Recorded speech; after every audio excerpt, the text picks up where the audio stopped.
Hello friends, target classes official में आपका स्वागत है। आज हम लोग बिहार विद्यालय के पर्यावरण एवं हम कक्षा 3 से 5वीं तथा विज्ञान कक्षा 6 से 8वीं के पाठ सामग्री पर आधारित वस्तुनिष्ठ प्रश्नों का संग्रह को देखेंगे। तो चलते हैं, क्लास स्टार्ट करते हैं। पहला क्वेश्चन है, जब एक ही किस्म के पौधे किसी स्थान पर बड़े पैमाने पर नियमित रूप से उगाए जाते हैं तो उसे क्या कहते हैं? जब एक ही किस्म के पौधे किसी स्थान पर बड़े पैमाने पर नियमित रूप से उगाए जाते हैं तो उसे क्या कहते हैं? फसल कहते हैं। अगला क्वेश्चन, राइजोबियम नामक जीवाणु किस फसल के जड़ में पाए जाने वाले ग्रंथियों में उपस्थित होते हैं? राइजोबियम नामक जीवाणु किस फसल के जड़ में पाए जाने वाले ग्रंथियों में उपस्थित होते हैं? पहला ऑप्शन है रेशेदार फसल, फलीदार फसल, अनाज फसल, उपयुक्त में से एक से अधिक, उपयुक्त में से कोई नहीं। तो इसका आंसर होगा फलीदार फसल। अगला प्रश्न, ग्रीष्म ऋतु में लगाई जाने वाली फसल कौन सी है? ग्रीष्म ऋतु में लगाई जाने वाली फसल कौन सी है? इसका आंसर होगा जायद फसल। अगला प्रश्न, कौन सा जंतुओं द्वारा प्राप्त खाद्य पदार्थ है? कौन सा जंतुओं द्वारा खाद्य पदार्थ है? इसका आंसर होगा शहद। अगला प्रश्न, इनमें कौन सा रेशेदार फसल है? इनमें कौन सा रेशेदार फसल है? इसका आंसर होगा जूट, कपास, नारियल, सनई, इनमें से सभी। तो उपयुक्त में से एक से अधिक या कोई नहीं, इसमें होगा एक से अधिक। अगला प्रश्न, फसल चक्रण से मिट्टी की उर्वरता पर क्या प्रभाव पड़ता है? फसल चक्रण से मिट्टी की उर्वरता पर क्या प्रभाव पड़ता है? इसका आंसर होगा बढ़ जाती है। मिट्टी की उर्वरता क्या होती है? बढ़ जाती है। अगला प्रश्न, मिट्टी को उलटने पलटने एवं पोला करने की प्रक्रिया क्या कहलाती है? मिट्टी को उलटने पलटने एवं पोला करने की प्रक्रिया क्या कहलाती है? इसका आंसर होगा जुताई। अगला प्रश्न, दानों को भूसे से अलग करना क्या कहलाता है? दानों को भूसे से अलग करना क्या कहलाता है? तो इसका आंसर होगा थ्रेसिंग। अगला प्रश्न, इनमें कौन सा खरपतवार का उदाहरण है? इनमें कौन सा खरपतवार का उदाहरण है? इसका आंसर होगा गाजर घास। अगला प्रश्न, इनमें खरीफ फसल का उदाहरण कौन है? इनमें खरीफ फसल का उदाहरण कौन है? तो उपयुक्त में से कोई नहीं। अगला प्रश्न, फसल के अनाजों को अलग करने की प्रक्रिया को क्या कहा जाता है? फसल से अनाजों को अलग करने की प्रक्रिया को क्या कहा जाता है?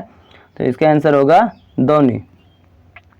अगला प्रश्न, ऋतु के आधार पर निम्न में से कौन सा फसल सबसे कम प्रचलित है? ऋतु के आधार पर निम्न में से कौन सा फसल सबसे कम प्रचलित है? इसका आंसर होगा मिश्रित फसल। अगला प्रश्न, सैल कणों और ह्यूमस के मिश्रण को क्या कहते हैं? सैल कणों और ह्यूमस के मिश्रण को क्या कहते हैं? उपयुक्त में से कोई नहीं। अगला प्रश्न, कुतरने में सहायक करने वाला दांत निम्न में से कौन है? कुतरने में सहायता करने वाला दांत निम्न में से कौन है? तो इसका होगा कृंतक, इंसाइजर। अगला प्रश्न, निम्न विकल्पों में कौन फलदार फसल है? कौन फलदार फसल है? इसका आंसर होगा नींबू। अगला प्रश्न, निम्न विकल्पों में कौन सिंचाई के लिए जल का स्रोत नहीं है? कौन सिंचाई के लिए जल का स्रोत नहीं है? इसका आंसर होगा साइफन। साइफन सिंचाई का स्रोत नहीं है। अगला प्रश्न, 1 लीटर जल जिसका तापमान 0 डिग्री सेल्सियस है, 1 लीटर जल जिसका तापमान 0 डिग्री सेल्सियस है तथा 1 लीटर जल जिसका तापमान 40 डिग्री सेल्सियस है को आपस में मिला दे तो पूरी जल का तापमान कितना होगा? पूरी जल का तापमान कितना होगा? तो इसका आंसर होगा 10 डिग्री सेल्सियस से 40 डिग्री सेल्सियस के बीच। अगला प्रश्न, वर्मी कंपोस्ट में क्या प्रयोग में आता है? वर्मी कंपोस्ट में क्या प्रयोग में आता है? इसका आंसर होगा केचुआ। अगला प्रश्न, वे पदार्थ जो अपने में से ऊष्मा को आसानी से गुजरने देता है, अपने में से ऊष्मा को आसानी से गुजरने देता है, क्या कहलाता है? इसका आंसर होगा चालक। इसका आंसर क्या होगा? चालक। चालक। अगला प्रश्न, मनुष्य में जीवाणु द्वारा होने वाला एक समान रोग है। मनुष्य में जीवाणु द्वारा होने वाला एक समान रोग क्या है? इसका आंसर होगा टाइफाइड। अगला प्रश्न, डेंगू परजीवी का वाहक निम्न में कौन है? डेंगू परजीवी का वाहक निम्न में कौन है? इसका आंसर होगा मादा एडिस मच्छर।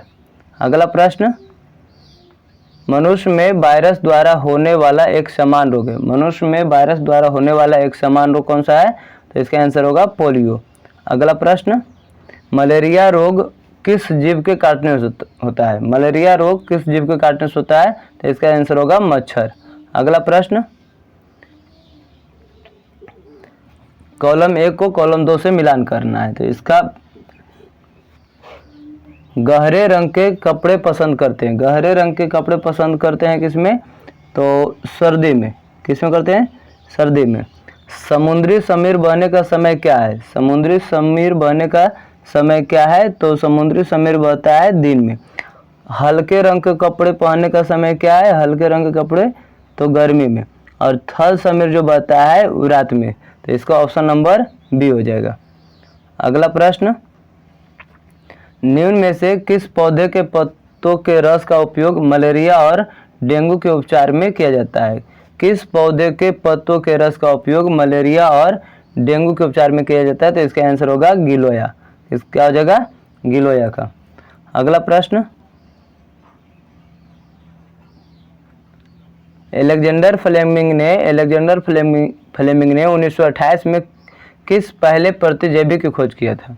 अलेक्जेंडर फ्लेमिंग ने 1928 में किस पहले प्रतिजैवी की खोज किया?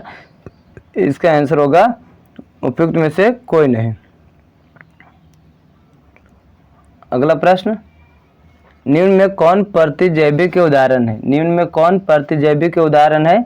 इसका आंसर होगा उपयुक्त में से एक से अधिक। पेनिसिलिन, स्ट्रेप्टोमाइसिन, टेट्रासाइक्लिन ये सभी है। अगला प्रश्न, पैकेट थैलियों में आने वाले दूध को खराब होने से बचाने के लिए क्या किया जाता है? पैकेट थैलियों में आने वाले दूध को खराब होने से बचाने के लिए क्या किया जाता है? इसका आंसर होगा पाश्चुरीकरण। अगला प्रश्न, सूक्ष्म जीव के उदाहरण निम्न से कौन है? सूक्ष्म जीव के उदाहरण निम्न से कौन है? तो विषाणु, कवक, जीवाणु इनमें से सभी। तो उपयुक्त में से एक से अधिक होगा। अगला प्रश्न, सूक्ष्म जीव क्या है? सूक्ष्म जीव क्या है? तो सूक्ष्म जीव जिन्हें हम अपने आंखों से देख नहीं सकते उसे सूक्ष्म जीव कहते हैं। अगला प्रश्न, किस सूक्ष्म जीव में सजीव और निर्जीव दोनों के गुण पाए जाते हैं? किस सूक्ष्म जीव में सजीव और निर्जीव दोनों के गुण पाए जाते हैं? इसका आंसर होगा विषाणु। क्या होगा इसका आंसर? विषाणु। अगला प्रश्न, सूक्ष्म जीवों को कौन कौन से वर्ग में बांटा गया है? सूक्ष्म जीवों को कौन कौन से वर्ग में बांटा गया है? तो इसका आंसर होगा जीवाणु, कवक, प्रोटोजोआ, शैवाल। उपयुक्त में से एक से अधिक। तो इसमें होगा एक से अधिक। अगला प्रश्न, निम्न में कौन सा विटामिन जल में घुलनशील है? निम्न में कौन सा विटामिन जल में घुलनशील है? तो इसका आंसर होगा विटामिन ए। विटामिन ए जल में घुलनशील है। इसका एक ट्रिक होता है कीड़ा, KEDA। जितने विटामिन है ये वसा में घुलनशील है। किस में घुलनशील है? वसा में घुलनशील है। ये वसा में घुलनशील है। बाकी बी और सी, बी और क्या? सी, बी और सी ये जल में घुलनशील है। बी और सी जल में घुलनशील है। अगला, सूक्ष्म जीव कितने प्रकार के होते हैं? सूक्ष्म जीव कितने प्रकार के होते हैं? तो सूक्ष्म जीव 4 प्रकार के होते हैं। अगला प्रश्न, निम्न में एक कोशिकीय जीव कौन है? निम्न में एक कोशिकीय जीव कौन है? तो एक कोशिकीय जीव अमीबा है, बाकी बहुकोशिकीय जीव है। अगला प्रश्न, कवक क्या है? कवक क्या है? तो कवक एक प्रकार का पौधा है, बहुकोशिकीय सूक्ष्मजीव। उपयुक्त में से एक से अधिक। तो एक से अधिक। अगला प्रश्न, गाय में खुरपक्का और मुंहपक्का रोग किसे होता है? गाय में खुरपक्का और मुंहपक्का रोग किसे होता है? तो वायरस द्वारा गाय में खुरपक्का और मुंहपक्का रोग होता है। अगला प्रश्न, जीवाणु किस प्रकार के जीव होते हैं? जीवाणु किस प्रकार के जीव होते हैं? तो उपयुक्त में से एक से अधिक। जीवाणु एक कोषीय जीव भी होते हैं, सूक्ष्मजीव भी होते हैं, सभी जगह पाए जाने वाले भी होते हैं। अगला प्रश्न, मजबूत रेशे जिनका उपयोग पैराशूट तथा चट्टान पर चढ़ने हेतु रस्सी बनाने में किया जाता है, कौन है? क्या है क्वेश्चन? मजबूत रेशे जिनका उपयोग पैराशूट तथा चट्टान पर चढ़ने हेतु रस्सी बनाने में किया जाता है, कौन है? इसका आंसर होगा नायलॉन। क्या होगा इसका आंसर? नायलॉन। अगला प्रश्न, निम्न में कौन प्राकृतिक बहुलक है? निम्न में कौन प्राकृतिक बहुलक है? इसका आंसर होगा सेलुलोस। क्या होगा इसका आंसर? सेलुलोस। अगला प्रश्न, पॉलीथीन किस प्रकार का प्लास्टिक है? पॉलीथीन किस प्रकार का प्लास्टिक है? इसका आंसर होगा थर्मोप्लास्टिक। क्या होगा इसका आंसर? थर्मोप्लास्टिक। अगला प्रश्न, सेलुलोज का शुद्ध रूप क्या है? सेलुलोज का शुद्ध रूप क्या है? सेलुलोज का शुद्ध रूप कागज है। अगला प्रश्न, मानव शरीर का सामान्य तापमान कितना होता है? मानव शरीर का सामान्य तापमान कितना होता है? इसका आंसर होगा 37 डिग्री सेल्सियस। अगला प्रश्न, टेफ्लॉन क्या है? टेफ्लॉन क्या है? टेफ्लॉन एक संश्लेषित रेशा है। अगला प्रश्न, बेकेलाइट क्या है? बेकेलाइट क्या है? बेकेलाइट थर्मोसेटिंग प्लास्टिक है। बेकेलाइट क्या है? थर्मोसेटिंग प्लास्टिक है। अगला प्रश्न, उच्च अनुभार वाले बहुलक को क्या कहते हैं? उच्च अनुभार वाले बहुलक को क्या कहते हैं? तो उच्च अनुभार वाले बहुलक को कहते हैं प्लास्टिक। क्या कहते हैं? प्लास्टिक। अगला प्रश्न, पदार्थ जो प्राकृतिक प्रक्रिया जैसे जीवाणु द्वारा अपघटित हो जाता है क्या कहलाता है? पदार्थ जो प्राकृतिक प्रक्रिया जैसे जीवाणु द्वारा अपघटित हो जाते हैं क्या कहलाता है? तो इसका आंसर होगा जैव निम्नीकरण। क्या कहलाता है? जैव निम्नीकरण। अगला प्रश्न, रेयॉन किस प्रकार रेशा है? रेयॉन किस प्रकार रेशा है? इसका आंसर होगा संश्लेषित। रेयॉन किस प्रकार रेशा है? संश्लेषित। अगला प्रश्न, कपड़े किस प्रकार से प्राप्त होते हैं? कपड़े किस प्रकार से प्राप्त होते हैं? तो इसका आंसर होगा प्राकृतिक स्रोत से प्राप्त रेशों से और कृत्रिम रेशों से प्राप्त रेशों से। अगला प्रश्न, निम्नलिखित में कौन सा थर्मोप्लास्टिक नहीं है? निम्न में कौन सा थर्मोप्लास्टिक नहीं है? इसका आंसर बेकेलाइट थर्मोप्लास्टिक नहीं, बाकी नायलॉन एक्रिलिक है। अगला प्रश्न, रेशे कितने प्रकार के होते हैं? रेशे कितने प्रकार के होते हैं? 2, प्राकृतिक और मानव निर्मित। अगला प्रश्न, कृत्रिम रेशम किस प्रकार बनाया जाता है? कृत्रिम रेशम किस प्रकार बनाया जाता है? तो उपयुक्त में से कोई नहीं। इसका आंसर होगा उपयुक्त में से कोई नहीं। अगला प्रश्न, कल कारखानों में निर्मित रेशों को क्या कहते हैं? कल कारखानों में निर्मित रेशों को क्या कहते हैं? तो इसका आंसर होगा मानव निर्मित और संश्लेषित। मानव निर्मित और संश्लेषित। अगला प्रश्न, निम्नलिखित में कौन सा प्राकृतिक रेशा है? निम्नलिखित में कौन सा प्राकृतिक रेशा है? इसका आंसर होगा ऊन। अगला प्रश्न, संश्लेषित रेशे छोटी इकाइयों से बने होते हैं जिन्हें क्या कहते हैं? संश्लेषित रेशे छोटी इकाइयों से बने होते हैं उन्हें क्या कहते हैं? इसका आंसर होगा एकलक। क्या कहते हैं? एकलक। अगला प्रश्न, स्पिनरेट निम्न में से किस कार्य के लिए प्रयुक्त किया जाता है? स्पिनरेट निम्न में से किस कार्य के लिए प्रयुक्त किया जाता है? इसका आंसर होगा धागा बनाने के लिए। क्या बनाने के लिए? धागा बनाने के लिए। अगला, कपास एक बहुलक है, यह किससे निर्मित होता है? कपास एक बहुलक है, यह किससे निर्मित होता है? इसका आंसर होगा कपास एक बहुलक है, यह सेलुलोज से निर्मित होता है। अगला प्रश्न, निम्न में से कौन सा मानव निर्मित रेशा है? निम्न में से कौन सा मानव निर्मित रेशा है? इसका आंसर होगा रेयॉन। क्या होगा? रेयॉन। अगला प्रश्न, निम्न में से सबसे अधिक सक्रिय धातु कौन है? निम्न में सबसे अधिक सक्रिय धातु कौन है? इसका आंसर होगा पोटेशियम। पोटेशियम सबसे अधिक सक्रिय धातु है। अगला प्रश्न, धातुओं का वह गुण जिसके कारण उन्हें पीटकर शीट में परिवर्तित किया जाता है। धातुओं का वह गुण जिसके कारण उन्हें पीटकर शीट में परिवर्तित किया जाता है क्या कहलाता है? तो इसको कहा जाता है आघात वर्धनीयता। क्या कहा जाता है? आघात वर्धनीयता। अगला प्रश्न, निम्नांकित में कौन सा धातु नहीं है? निम्नांकित में कौन सा धातु नहीं है? तो तांबा एल्युमिनियम धातु है लेकिन सल्फर धातु नहीं बल्कि अधातु है। अगला प्रश्न, धातुओं के किस गुण के कारण उनके तार खींचे जा सकते हैं? धातुओं के किस गुण के कारण उनके तार खींचे जा सकते हैं? तो इसका आंसर होगा लचीलापन या तन्यता के कारण, लचीलापन या तन्यता के कारण। अगला प्रश्न, निम्नांकित में किस धातु को चाकू से काटा जा सकता है? निम्नांकित में किस धातु को चाकू से काटा जाता है? तो इसका आंसर होगा सोडियम को। किसे काटा जाता है? सोडियम को। अगला प्रश्न, सबसे अधिक सक्रिय धातु है, सबसे अधिक सक्रिय अधातु कौन है? इसका आंसर होगा फास्फोरस। सबसे अधिक सक्रिय धातु क्या है? फास्फोरस। अगला प्रश्न, कौन सा धातु है जो द्रव अवस्था में पाया जाता है? कौन सा धातु है जो द्रव अवस्था में पाया जाता है? बहुत इजी क्वेश्चन है, इसका आंसर होगा पारा। अगला प्रश्न, एक उच्च आघात वर्ध धातु जिसका उपयोग खाद्य पदार्थ को पैक करने के लिए किया जाता है, वो क्या है? एक उच्च आघात वर्ध धातु जिसका उपयोग खाद्य पदार्थ को पैक करने के लिए किया जाता है, उसे क्या कहते हैं? तो उसे एल्युमिनियम कहते हैं। अगला प्रश्न, इनमें से कौन ठंडे जल के साथ तेजी से अभिक्रिया करता है? इनमें कौन ठंडे जल के साथ तेजी से अभिक्रिया करता है? तो इसका आंसर होगा सोडियम। अगला प्रश्न, किस अधातु में चमक पाई जाती है? किस अधातु में चमक पाई जाती है? इसका आंसर होगा आयोडीन। किस धातु में चमक पाई जाती है? आयोडीन। अगला प्रश्न, वह कौन सा धातु है जो विद्युत का सुचालक है? वह कौन सा धातु है जो विद्युत का सुचालक है? क्या होगा? ग्रेफाइट।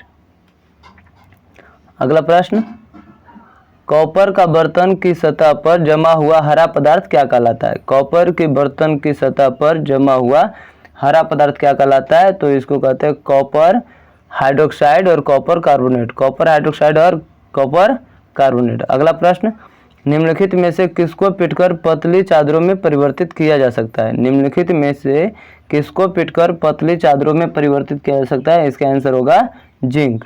इसका क्या आंसर होगा? जिंक। अगला प्रश्न, धातुओं के ऑक्साइड की प्रकृति क्या होते हैं? धातुओं के ऑक्साइड की प्रकृति क्या होते हैं? इसका आंसर होगा क्षारकीय। क्या होगा? क्षारकीय। अगला प्रश्न, फास्फोरस को कहाँ रखा जाता है? फास्फोरस को कहाँ रखा जाता है? तो जल में। अगला प्रश्न,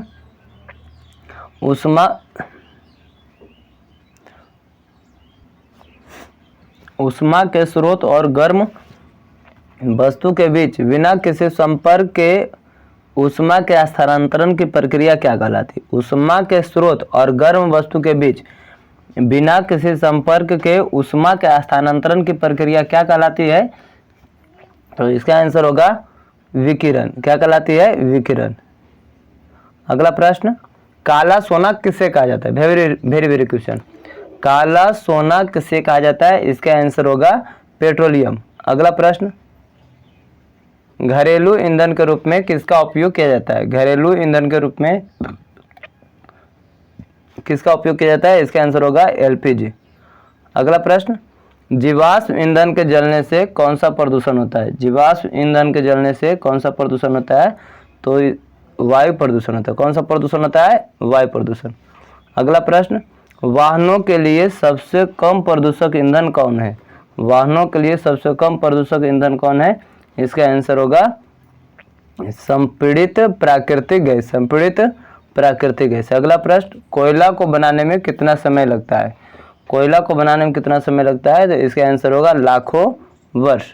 अगला प्रश्न, एक गहरे रंग का अप्रिय गंध वाला पदार्थ निम्न में कौन है? एक गहरे रंग का अप्रिय गंध वाला पदार्थ निम्न में कौन है? तो इसका आंसर होगा पेट्रोलियम। क्या होगा? पेट्रोलियम। अगला प्रश्न, निम्न में कौन सा पदार्थ जीवाश्म ईंधन है? कौन सा पदार्थ जीवाश्म ईंधन है?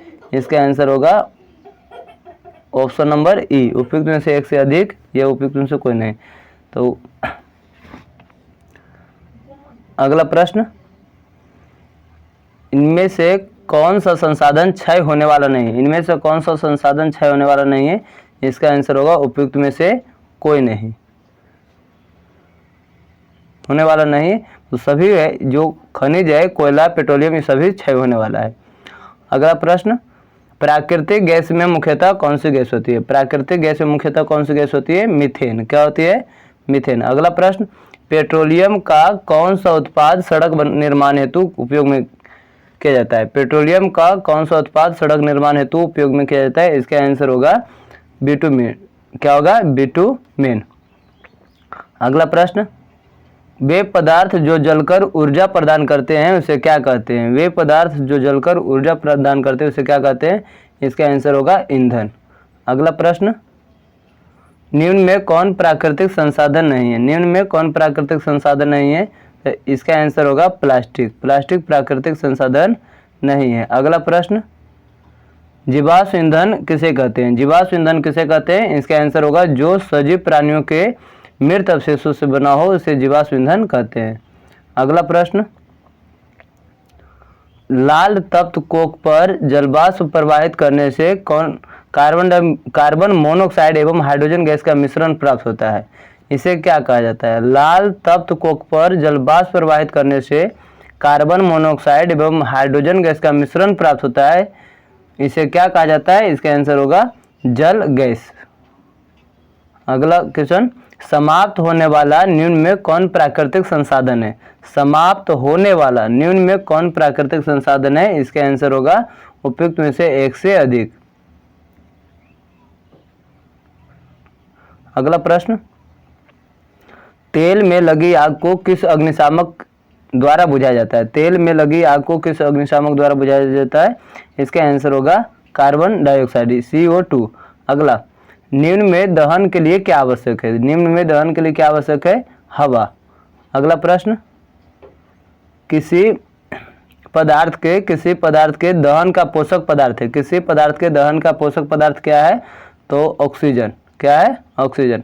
अगला प्रश्न, विद्युत उपकरणों में लगी आग बुझाने के लिए सबसे अच्छा अग्निशामक कौन है? विद्युत उपकरणों में लगी आग बुझाने के लिए सबसे अच्छा अग्निशामक कौन है? इसका आंसर होगा कार्बन डाइऑक्साइड। अगला प्रश्न, निम्नांकित में कौन सा दहनशील पदार्थ है? निम्नांकित में कौन सा दहनशील पदार्थ है? इसका आंसर होगा उपयुक्त में से कोई नहीं। तो जलने वाला पदार्थ है, इनमें से कौन सा है? तो इनमें से कोई नहीं। अगला प्रश्न, निम्न में कौन स्वतः दहन का उदाहरण है? निम्न में कौन सा स्वतः दहन का उदाहरण है? तो इसका होगा श्वेत फास्फोरस। ये तो अपने आप जल जाता है। अगला प्रश्न, निम्नांकित में कौन अदहनशील पदार्थ है? निम्नांकित में कौन अदहनशील पदार्थ है?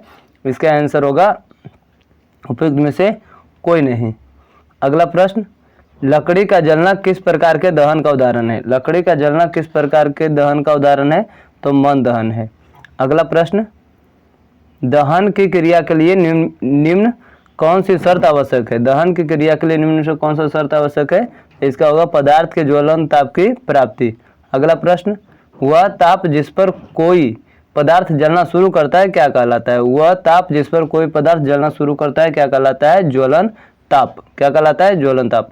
अगला प्रश्न, ईंधन के ऊष्मीय मान का मात्रक कौन है? ईंधन के ऊष्मीय मान का मात्रक क्या है? तो किलो जूल प्रति किलोग्राम। अगला प्रश्न, मोमबत्ती की ज्वाला का मध्य भाग कैसा दिखाई पड़ता है? मोमबत्ती की ज्वाला का मध्य भाग कैसा दिखाई पड़ता है? पीला। कैसा दिखाई पड़ता है? पीला। मोमबत्ती की ज्वाला का मध्य का भाग पीला दिखाई पड़ता है। अगला प्रश्न, निम्न में से किस ईंधन का ऊष्मीय मान सबसे अधिक होता है? निम्न में से किस ईंधन का ऊष्मीय मान सबसे अधिक होता है? इसका आंसर होगा हाइड्रोजन। अगला प्रश्न, निम्न में कौन विस्फोट का उदाहरण है? निम्न में कौन विस्फोट का उदाहरण है? इसका आंसर होगा पटाखा का दहन। अगला प्रश्न, निम्न में कौन अज्वलनशील पदार्थ है? निम्न में कौन अज्वलनशील पदार्थ है? इसका आंसर होगा उपयुक्त में से एक से अधिक। अज्वलनशील पदार्थ क्या है? एक से अधिक। अगला प्रश्न, ज्वाला में कितने क्षेत्र होते हैं? ज्वाला में कितने क्षेत्र होते हैं? तो ज्वाला में 3 क्षेत्र होते हैं। अगला प्रश्न, वनों को समाप्त करने को क्या कहते हैं? वनों को समाप्त करने को क्या कहते हैं? इसका आंसर होगा वनोन्मूलन। क्या कहते हैं? वनोन्मूलन। अगला प्रश्न, जंतु जिनकी संख्या एक निर्धारित स्तर से कम होती जा रही है तथा जो विलुप्त हो सकते हैं वे क्या कहलाते हैं? विलुप्त हो सकते हैं वे क्या कहलाते हैं? तो संकटपन जंतु। क्या कहलाते हैं? संकटपन जंतु। अगला प्रश्न, भारत में कुल बाघ संरक्षित क्षेत्रों की संख्या कितनी है? भारत में कुल बाघ संरक्षित क्षेत्रों की संख्या कितनी है? इसका आंसर होगा 54। क्या होगा? 54।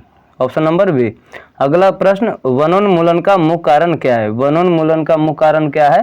तो भवन निर्माण, कागज उद्योग, सड़क निर्माण, शहरीकरण, उपयुक्त में से एक से अधिक। इसका होगा उपयुक्त में से एक से अधिक। अगला प्रश्न, प्राकृतिक आवास का वन्य प्राणी संरक्षण किसमें किया जाता है? प्राकृतिक आवास का वन्य प्राणी संरक्षण किसमें किया जाता है? इसका आंसर होगा इन सिटू। किसमें किया जाता है? इन सिटू में किया जाता है।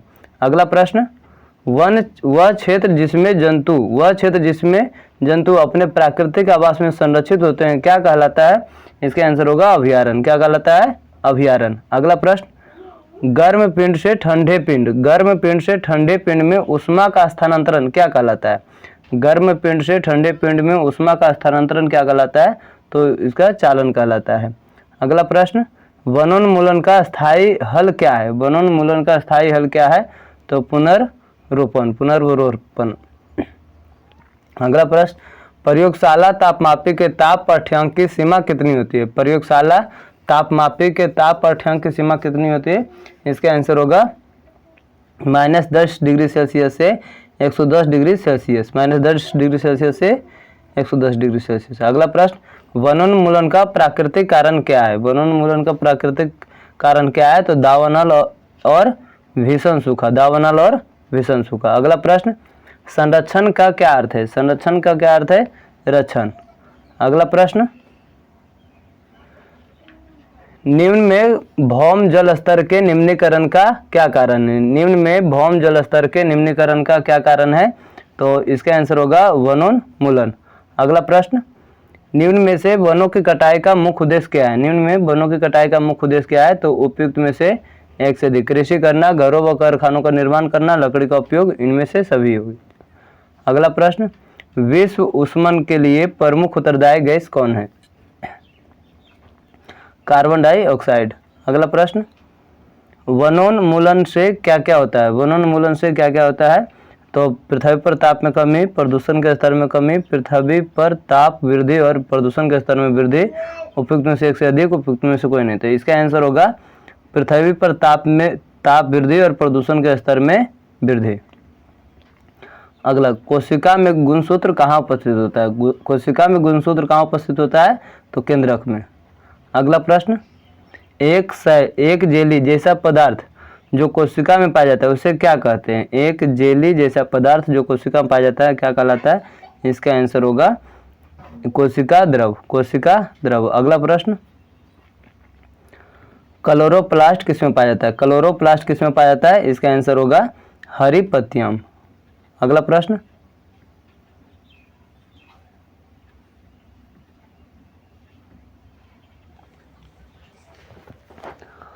निम्न में किस कोशिकांग को आत्महत्या की थैली कहा जाता है? निम्न में किस कोशिकांग को आत्महत्या की थैली कहा जाता है?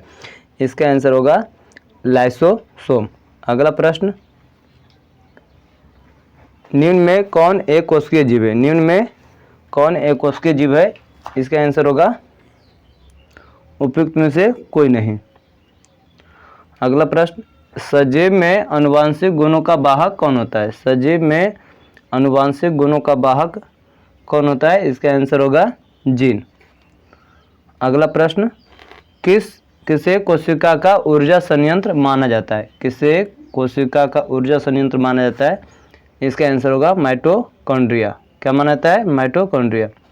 अगला प्रश्न, केंद्रक को किस अभिरंजक द्वारा अभिरंजित किया जाता है? केंद्रक को किस अभिरंजक द्वारा अभिरंजित किया जाता है? इसका आंसर होगा सेफ्रेनिन। अगला प्रश्न, जंतु कोशिका में क्या नहीं पाए जाते? जंतु कोशिका में क्या नहीं पाए जाते हैं? तो इसका आंसर होगा प्लास्टिड्स। अगला प्रश्न, कोशिका कितने प्रकार की होती है? कोशिका कितने प्रकार की होती है? इसका आंसर होगा 2, प्रोकैरियोटिक और यूकैरियोटिक। अगला प्रश्न, पौधों की कोशिकाओं का हरा रंग किसके कारण होता है? पौधों की कोशिकाओं का हरा रंग किसके कारण होता है? तो क्लोरोप्लास्ट के द्वारा। अगला प्रश्न, जंतु कोशिका में क्या अनुपस्थित होता है? जंतु कोशिका में क्या अनुपस्थित होता है? तो कोशिका भित्ति अनुपस्थित होता है। अगला प्रश्न, कोशिका का खोज कब हुआ है? कोशिका का खोज कब हुआ है? इसका आंसर होगा 1665 ईस्वी में, रॉबर्ट हुक ने किया था। अगला प्रश्न, जीव की सूक्ष्मतम मूलभूत संरचनात्मक इकाई कौन है? जीव की सूक्ष्मतम मूलभूत संरचनात्मक इकाई क्या है? इसका आंसर होगा कोशिका। अगला प्रश्न, बर्फ में लकड़ी का चम्मच डाला जाए तो क्या होगा? बर्फ में लकड़ी का चम्मच डाला जाए तो क्या होगा? तो कुचालक होने के कारण इस पर कोई प्रभाव नहीं पड़ेगा। कुचालक होने के कारण कोई प्रभाव नहीं पड़ेगा। अगला प्रश्न, कोशिका की खोज किसने की? कोशिका की खोज किसने की? इसका आंसर होगा रॉबर्ट हुक। Robert Hooke. अगला प्रश्न, नर और मादा युग्मक मिलकर क्या बनाते हैं? नर और मादा युग्मक मिलकर क्या बनाते हैं? इसका आंसर होगा युग्मनज। सॉरी, इसका आंसर क्या होगा? युग्मनज। अगला प्रश्न, आंतरिक निषेचन कहाँ होता है? आंतरिक निषेचन कहाँ होता है? इसका आंसर होगा मादा के शरीर में। अगला प्रश्न, मादा युग्मज तथा नर युग्मज के संयोजन की विधि क्या कहलाती है? मादा युग्मज तथा नर युग्मज के संयोजन की विधि क्या कहलाती है? इसका आंसर होगा निषेचन। अगला प्रश्न, वे जंतु जो सीधे शिशु को जन्म न देकर अंडे देते हैं, वे जंतु जो सीधे शिशु को जन्म न देकर अंडे देते हैं, उन्हें क्या कहते हैं? इसका आंसर होगा अंडपरजक। क्या कहते हैं? अंडपरजक। अगला प्रश्न, एक युग्मनज में पाए जाने वाले केंद्रकों की संख्या कितनी होती है? इसका आंसर होगा 1। अगला प्रश्न, जो जंतु अपने जैसे शिशु को जन्म देते हैं उन्हें क्या कहते हैं? जो जंतु अपने जैसे शिशु को जन्म देते हैं उन्हें क्या कहते हैं? जरायुज। क्या कहते हैं? जरायुज कहते हैं। अगला प्रश्न, अलैंगिक द्विखंडन द्वारा जनन निम्न में से किस में होता है? अलैंगिक द्विखंडन द्वारा जनन निम्न में से किस में होता है? इसका आंसर होगा पैरामीशियम में। अगला प्रश्न, हाइड्रा में जनन की विधि क्या है? हाइड्रा में जनन की विधि क्या है? तो इसका आंसर होगा मुकुलन द्वारा। अगला प्रश्न, अमीबा में किस विधि द्वारा जनन होता है? अमीबा में किस विधि द्वारा जनन होता है? तो इसका आंसर होगा द्विविभाजन द्वारा। अगला प्रश्न, बाह्य निषेचन कहाँ होता है? बाह्य निषेचन कहाँ होता है? तो बाह्य निषेचन मादा के शरीर के बाहर होता है। अगला प्रश्न, मुर्गी अंडे के ऊपर क्यों बैठती है? मुर्गी अंडे के ऊपर क्यों बैठती है? इसका आंसर होगा उष्मायन के लिए, यानी उष्मा देने के लिए बैठ होती है। अगला प्रश्न, निम्नलिखित में से किस थर्मामीटर में पारा होता है? किस थर्मामीटर में पारा होता है? इसका आंसर होगा क्लिनिकल थर्मामीटर और प्रयोगशाला थर्मामीटर, यानी दोनों में हो जाएगा। अगला प्रश्न, अलैंगिक जनन की विधि निम्न में कौन है? अलैंगिक जनन की विधि निम्न में कौन है? तो इसका आंसर होगा उपयुक्त में से एक से अधिक। अगला प्रश्न, निम्न में किसमें मुकुलन द्वारा जनन होता है? निम्न में किसमें मुकुलन द्वारा जनन होता है? इसका आंसर होगा ईस्ट और हाइड्रा। ईस्ट और हाइड्रा। अगला प्रश्न, मनुष्य में मादा युग्मक क्या कहलाता है? मनुष्य में मादा युग्मक क्या कहलाता है? इसका होगा आंसर अंडाणु।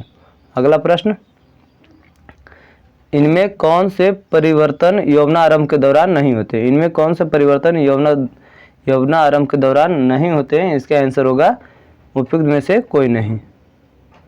अगला प्रश्न,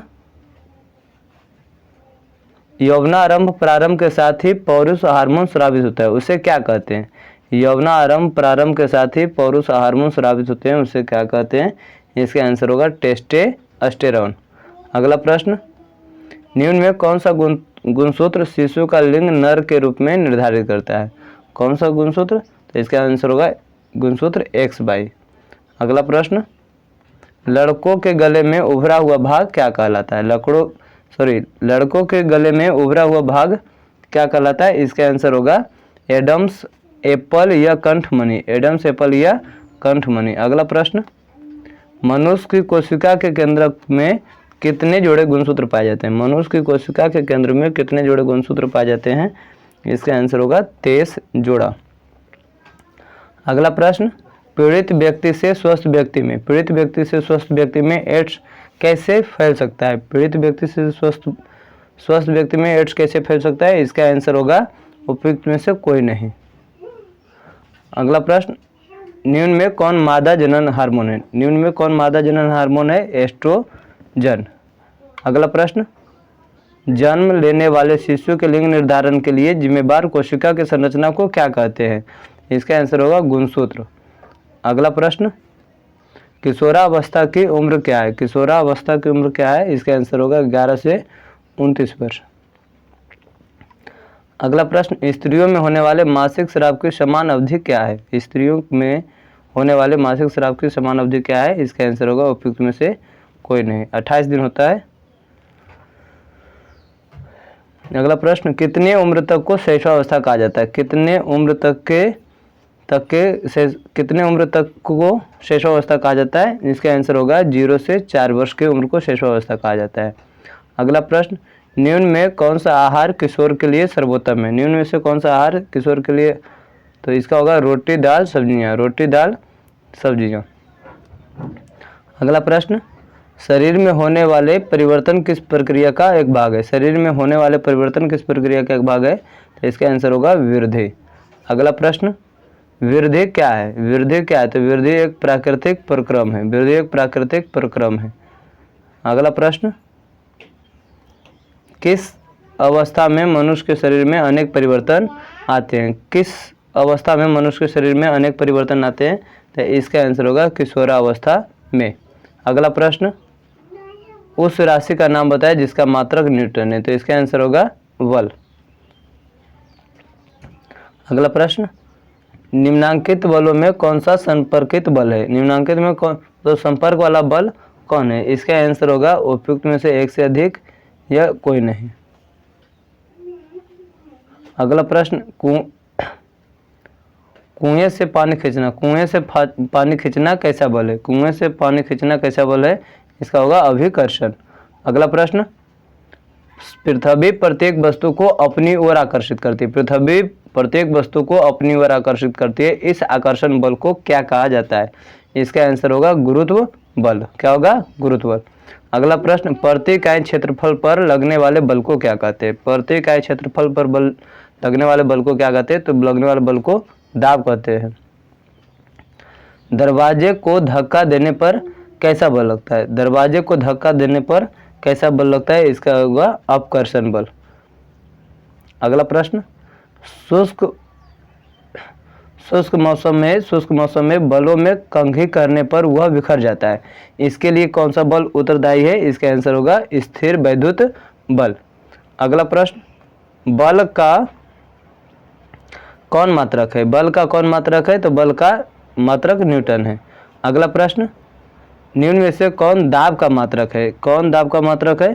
तो इसका आंसर होगा पास्कल और न्यूटन प्रति वर्ग मीटर दोनों। पास्कल और न्यूटन प्रति वर्ग मीटर दोनों।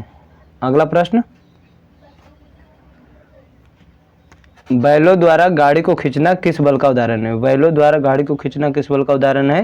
तो इसका आंसर होगा पेशीय बल। अगला प्रश्न, कोई भी वस्तु किस बल के कारण पृथ्वी पर गिर जाती है? तो इसका आंसर होगा गुरुत्वाकर्षण बल। अगला प्रश्न, बल क्या होता है? बल क्या होता है? इसका आंसर होगा परिणाम और दिशा दोनों होती है। बल क्या होता है? जिसमें परिणाम और दिशा दोनों होता है, बल होता है। अगला प्रश्न, बल के कौन कौन से रूप हैं? बल के कौन कौन से रूप है? इसका आंसर होगा अभिकर्षण और अपकर्षण दोनों। अगला प्रश्न, भार का मात्रक क्या है? भार का मात्रक क्या है?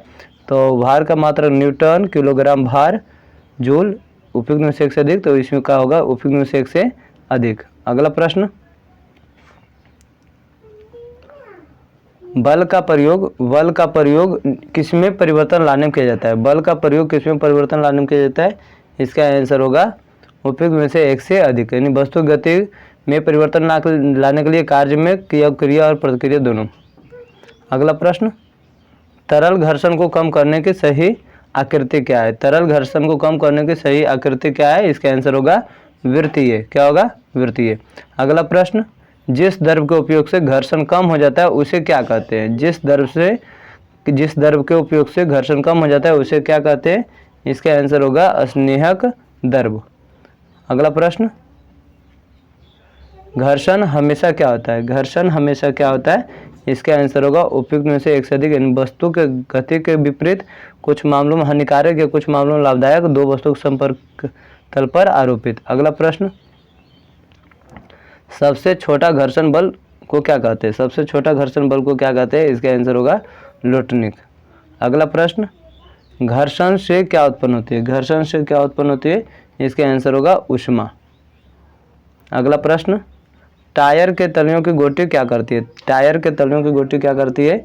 इसका आंसर होता है घर्षण बढ़ाता है। अगला प्रश्न, तैलीय सतह से क्या होता है? तैलीय सतह से क्या होता है? इसका आंसर होगा घर्षण कम होता है। तैलीय सतह से क्या होता है? घर्षण कम होता है। अगला प्रश्न,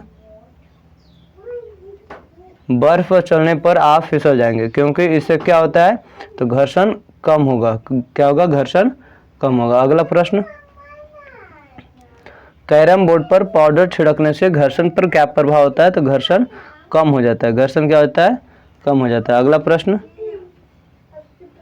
कौन से वाहनों के टायर खांचेदार होते हैं, कौन से वाहनों के टायर खांचेदार होते हैं, तो कार, ट्रक, बुलडोजर, उपयुक्त में से एक से अधिक, तो उपयुक्त में से एक से अधिक। अगला प्रश्न, किस बल के कारण फर्श पर लुढ़कती हुई गेंद कुछ समय बाद अपने आप रुक जाती है, किस बल के कारण फर्श पर लुढ़कती हुई गेंद कुछ समय बाद अपने आप रुक जाती है, तो इसका आंसर होगा घर्षण बल के कारण। अगला प्रश्न, घर्षण के कारण कौन सी वस्तुएं घिस जाती है, घर्षण के कारण कौन सी वस्तुएं घिस जाती है, तो इसका होगा पेंच, बॉल, जूतों के सोल, इनमें से उपयुक्त में से एक से अधिक, तो उपयुक्त में से एक से अधिक इसका होगा सही आंसर। अगला प्रश्न, तरल में कौन गति कर सकता है, तरल में कौन गति कर सकता है, इसका आंसर होगा उपयुक्त में से एक से अधिक, उपयुक्त में से एक से अधिक।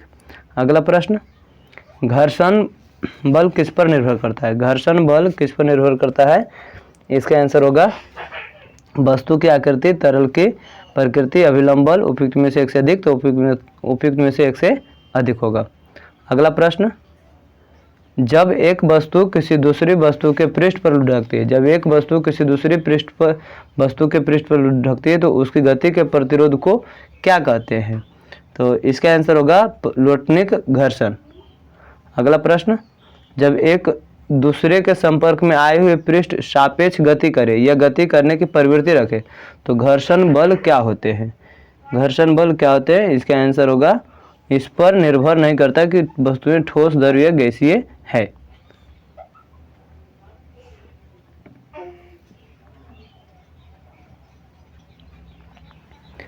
यदि हम दरवाजों के कब्जों पर तेल लगा दे तो घर्षण पर क्या प्रभाव पड़ेगा, यदि हम दरवाजों के कब्जों पर तेल लगा दे तो घर्षण पर क्या प्रभाव पड़ जाएगा, तो इसका आंसर क्या होगा, तो घर्षण कम हो जाएगा, घर्षण कम हो जाएगा इसका बी।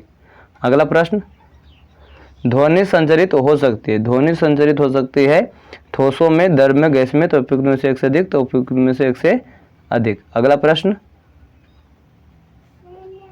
अप्रिय ध्वनि को क्या कहते हैं, अप्रिय ध्वनि को क्या कहते हैं, अप्रिय ध्वनि को स्वर कहते हैं। अगला प्रश्न, आवर्तकाल का मात्रक कौन है, आवर्तकाल का मात्रक कौन है, इसका उपयुक्त में से कोई नहीं, आवर्तकाल का मात्रक कौन है, उपयुक्त में से कोई नहीं।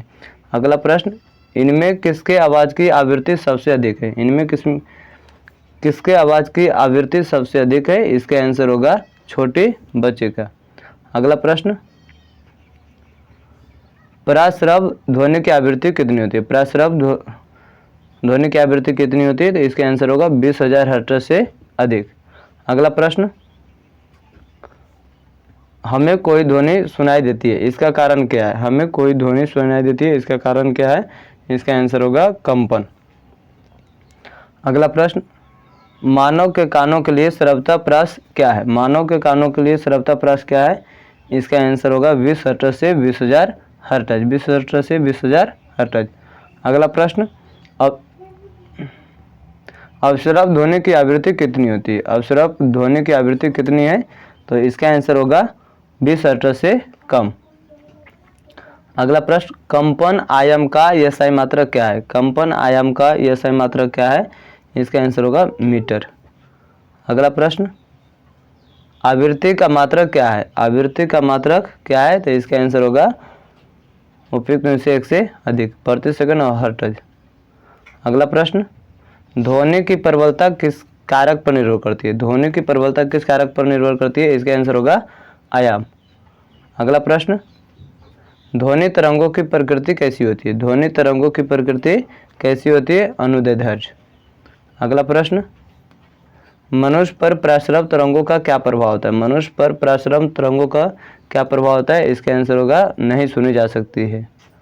अगला प्रश्न, शिकार परभक्षियों या बाधाओं का पता लगाने के लिए चमगादड़ अथवा डॉल्फिन किस परिघटना का उपयोग करता है, शिकार परिभक्षियों या बाधाओं का पता लगाने के लिए चमगादड़ अथवा डॉल्फिन किस परिघटना का उपयोग करते हैं, इसका आंसर होगा प्रतिध्वनि का निर्धारण करता है। अगला प्रश्न, चंद्रमा पर धरातल से दूर क्यों विस्फोट सुनाई नहीं पड़ता है? चंद्रमा पर धरातल से दूर क्यों विस्फोट सुनाई नहीं पड़ता है? इसका आंसर होगा वायुमंडल की अनुपस्थिति के कारण।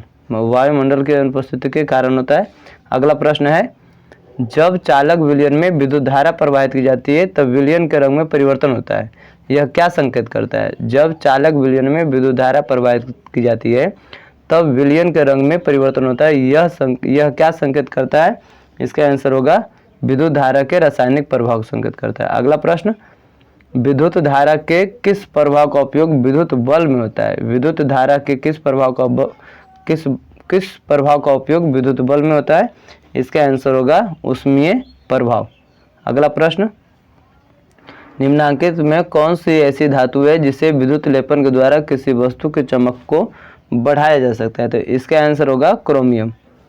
अगला प्रश्न, खाद्य पदार्थों को संरक्षित करने के लिए लोहे के डिब्बे पर किस धातु का विद्युत लेपन किया जाता है? खाद्य पदार्थों को संरक्षित करने के लिए लोहे के डिब्बों पर किस धातु का विद्युत लेपन किया जाता है? तो इसका आंसर होगा टीन। अगला प्रश्न, इनमें कौन विद्युत का धारा का सुचालक है? इनमें कौन विद्युत धारा का सुचालक है? इसका आंसर होगा ई। तो इनमें से कोई नहीं। अगला प्रश्न, साइकिल के हैंडल तथा पहियों के रिम को चमकदार बनाने के लिए किस धातु का विद्युत लेपन किया जाता है? तो इसका आंसर होगा क्रोमियम का लेपन किया जाता है। अगला प्रश्न, निम्नांकित में कौन सा घोल विद्युत का सुचालक है? निम्नांकित में कौन सा घोल विद्युत का सुचालक है? तो इसका होगा नींबू का रस। अगला प्रश्न, विद्युत धारा क्या उत्पन्न करता है? विद्युत धारा क्या उत्पन्न करता है? इसका आंसर होगा ऊष्मीय, चुंबकीय एवं रासायनिक प्रभाव।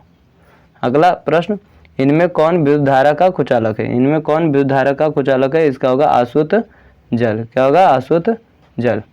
अगला प्रश्न, क्लिनिकल थर्मामीटर के तापमान रीडिंग की रेंज कितनी होती है? तो इसका आंसर होगा -10 डिग्री सेल्सियस से 110 डिग्री सेल्सियस।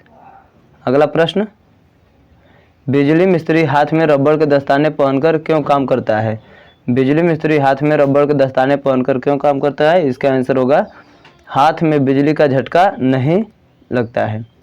अगला प्रश्न, लोहे के पुलों को जंग से बचाने के लिए किस धातु का विद्युत लेपन किया जाता है? लोहे के पुलों को जंग से बचाने के लिए किस धातु का विद्युत लेपन किया जाता है? इसका आंसर होगा जिंक का। अगला प्रश्न, निम्नांकित में कौन विद्युत का कुचालक है? निम्नांकित में कौन विद्युत का कुचालक है? इसका आंसर होगा उपयुक्त में से एक से अधिक। उपयुक्त में से कोई नहीं, बाकी सभी क्या है? सुचालक है। अगला प्रश्न, वह पदार्थ अपने से होकर विद्युत धारा को प्रवाहित होने देता है, वे विद्युत क्या कहलाते हैं? इसका होगा विद्युत के सुचालक। क्या होगा? विद्युत के सुचालक होगा। अगला प्रश्न,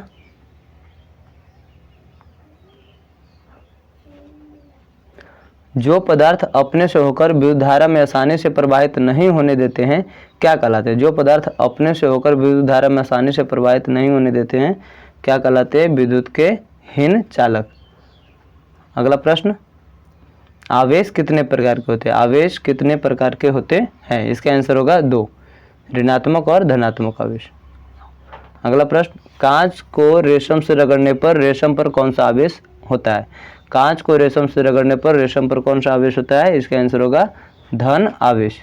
अगला प्रश्न, भूकंपीय तरंगों को किस यंत्र द्वारा अभिलिखित किया जाता है? भूकंपीय तरंगों को किस यंत्र द्वारा अभिलिखित किया जाता है? इसका आंसर होगा भूकंप लेखी। अगला प्रश्न, विपरीत आवेशों के बीच होता है, विपरीत आवेशों के बीच होता है आकर्षण। अगला प्रश्न, आकाशीय विद्युत विसर्जन को क्या कहते हैं? आकाशीय विद्युत विसर्जन को क्या कहते हैं? तो त्वरित कहते हैं। अगला प्रश्न, त्वरित या बिजली गिरना से सुरक्षा के लिए क्या करना चाहिए? क्या करना चाहिए? तो इसमें से ऑप्शन क्या होगा? बी, खुली जगह में घुटनों के बल सिमटकर सिर को हाथों से ढककर बैठना चाहिए। अगला प्रश्न, भूकंप की तीव्रता मापने वाले यंत्र को क्या कहते हैं? भूकंप की तीव्रता मापने वाले यंत्र को क्या कहते हैं? इसका आंसर होगा रिक्टर पैमाना। अगला प्रश्न, निम्नांकित में किसे रगड़ने से आसानी से आवेशित नहीं किया जा सकता है? निम्नांकित में किसे रगड़ने से आसानी से आवेशित नहीं किया जा सकता है? इसका होगा तांबे की छड़। अगला प्रश्न, झारखंड की एक प्रमुख आपदा जिसे अधिक व्यक्ति प्रभावित होते हैं। झारखंड की एक प्रमुख आपदा जिससे अधिक व्यक्ति प्रभावित होते हैं, इसका आंसर क्या होगा? तड़ित। अगला प्रश्न, समान आवेशों के बीच होता है, समान आवेशों के बीच क्या होता है? प्रतिकर्षण। अगला प्रश्न, विद्यालयों या भवनों के ऊपर त्रिशूल आकार की धातु की पट्टी लगाई जाती है, क्यों? इसका आंसर होगा विद्युत विसर्जन से बचने के लिए। अगला प्रश्न, निम्नलिखित में से किस थर्मामीटर में किंक होती है? निम्नलिखित में से किस थर्मामीटर में किंक होती है? तो इसका आंसर होगा क्लिनिकल थर्मामीटर में। कौन सा थर्मामीटर में? क्लिनिकल थर्मामीटर में। अगला प्रश्न, जब कांच की छड़ को रेशम के कपड़े से रगड़ते हैं तो छड़ पर क्या प्रभाव पड़ता है? रेशम पर छड़ पर क्या प्रभाव पड़ता है? तो छड़ धनावेशित हो जाता है तथा कपड़ा ऋणावेशित हो जाता है। अगला प्रश्न, निम्न में कौन प्रदीप्त वस्तुएं हैं? निम्न में कौन प्रदीप्त वस्तुएं हैं? इसका आंसर होगा सूर्य। इसका आंसर होगा सूर्य। अगला प्रश्न, वह पदार्थ जो स्वयं प्रकाश उत्सर्जित करता है क्या कहलाता है? वह पदार्थ जो स्वयं प्रकाश उत्सर्जित करता है क्या कहलाता है? तो प्रदीप्त वस्तु कहलाता है। क्या कहलाता है? प्रदीप्त वस्तु कहलाता है। अगला प्रश्न, निम्न में कौन अप्रदीप्त वस्तुएं हैं? निम्न में कौन अप्रदीप्त वस्तुएं हैं? तो इसका आंसर होगा दर्पण। दर्पण अप्रदीप्त वस्तुएं हैं। अगला प्रश्न, मानव के सुस्पष्ट दृष्टि की न्यूनतम दूरी कितनी होती है? मानव के सुस्पष्ट दृष्टि की न्यूनतम दूरी कितनी होती है? 25 सेंटीमीटर। अगला प्रश्न, परावर्तन के कितने नियम? परावर्तन के कितने नियम है? तो परावर्तन के 2 नियम है। परावर्तन के 2 नियम है। अगला प्रश्न, आँख में प्रवेश करने वाली प्रकाश किरणों को कौन नियंत्रित करता है? आँख में प्रवेश करने वाली प्रकाश किरणों को कौन नियंत्रित करता है? इसका आंसर होगा आइरिस। अगला प्रश्न, समतल दर्पण से बना प्रतिबिंब होता है। समतल दर्पण से बना प्रतिबिंब होता है आभासी। कैसा होता है? आभासी और वस्तु के बराबर। अगला प्रश्न, श्वेत प्रकाश में कितने रंग प्राथमिक होते हैं? श्वेत प्रकाश में कितने रंग प्राथमिक रंग होते हैं? इसका आंसर होगा 7। क्या होगा? 7। अगला प्रश्न, आँख से दिव्यांग व्यक्ति के लिए कौन सी लिपि लोकप्रिय है? तो इसका आंसर होगा ब्रेल लिपि। कौन सा लिपि? ब्रेल लिपि। अगला प्रश्न, किसी पृष्ठ पर पड़ने वाले प्रकाश किरण को क्या कहते हैं? किसी पृष्ठ पर पड़ने वाले प्रकाश किरण को क्या कहते हैं? इसका होगा आपतित किरण। अगला प्रश्न, किस प्रक्रिया कारण श्वेत प्रकाश 7 रंगों में विभक्त हो जाती है? किस प्रक्रिया कारण श्वेत प्रकाश 7 रंगों में विभक्त हो जाती है? इसका आंसर होगा विक्षेपण प्रक्रिया कारण। अगला प्रश्न, मानव नेत्र में किस प्रकार का लेंस होता है? मानव नेत्र में किस प्रकार का लेंस होता है? इसका आंसर होगा उत्तल लेंस। अगला प्रश्न, आइरिस में स्थित छोटे छिद्र को क्या कहते हैं? आइरिस में स्थित छोटे छिद्र को क्या कहते हैं? इसका आंसर होगा पुतली। अगला प्रश्न, मानव नेत्र के रंगीन भाग को क्या कहते हैं? मानव नेत्र के रंगीन भाग को क्या कहते हैं? आइरिस या परितारिका। अगला प्रश्न, आपतन कोण परावर्तन कोण के क्या बराबर होता है?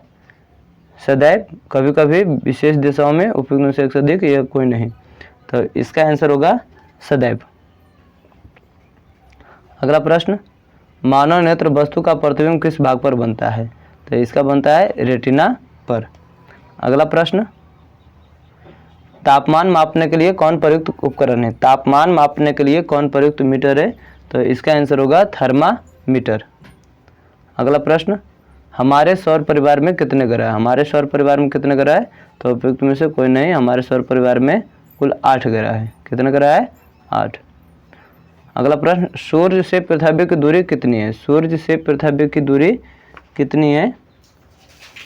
तो इसका होगा 1.65 × 10⁻⁻⁵ प्रकाश वर्ष। अगला प्रश्न, पृथ्वी के सबसे निकट का ग्रह कौन है विकल्प के अनुसार?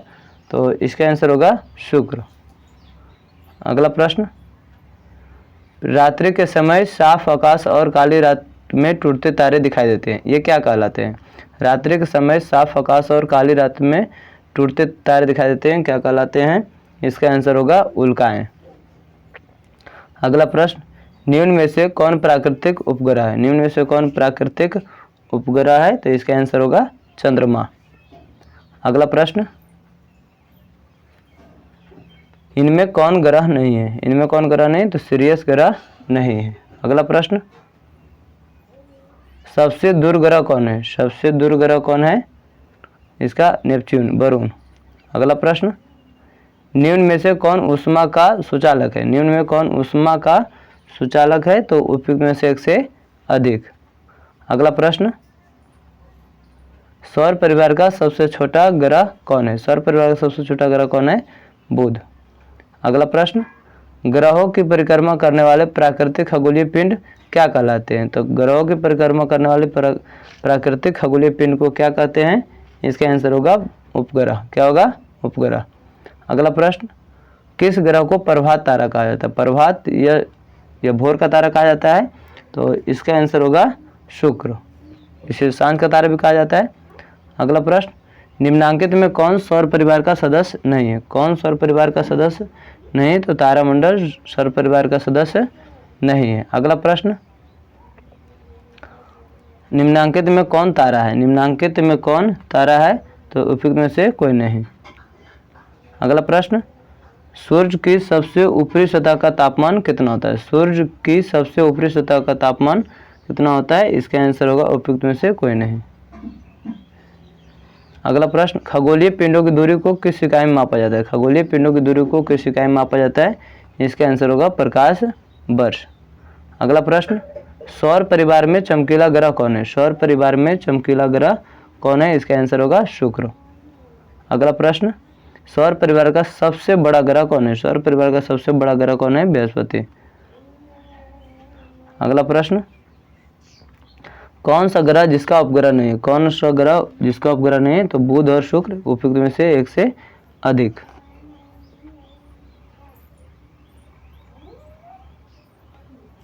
अगला प्रश्न,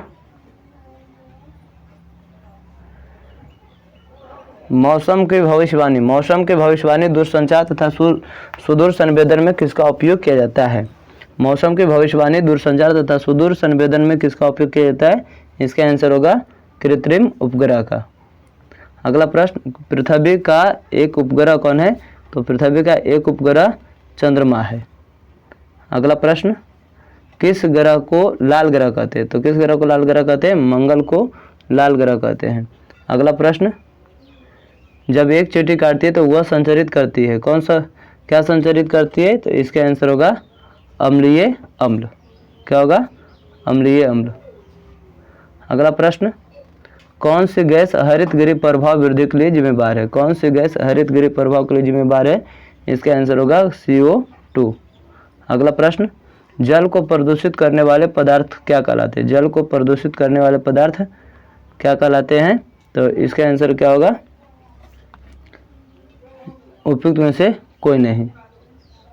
अगला प्रश्न, वायु प्रदूषण का प्रभाव पड़ता है। वायु प्रदूषण का प्रभाव पड़ता है तेरा उपयुक्त में से एक से अधिक। मनुष्यों पर, वृक्षों पर, भवनों पर, इनमें से सभी पर। अगला प्रश्न, पर्यावरण को अजैविक कारक कौन है? पर्यावरण का अजैविक कारक कौन है? इसका आंसर होगा वायु।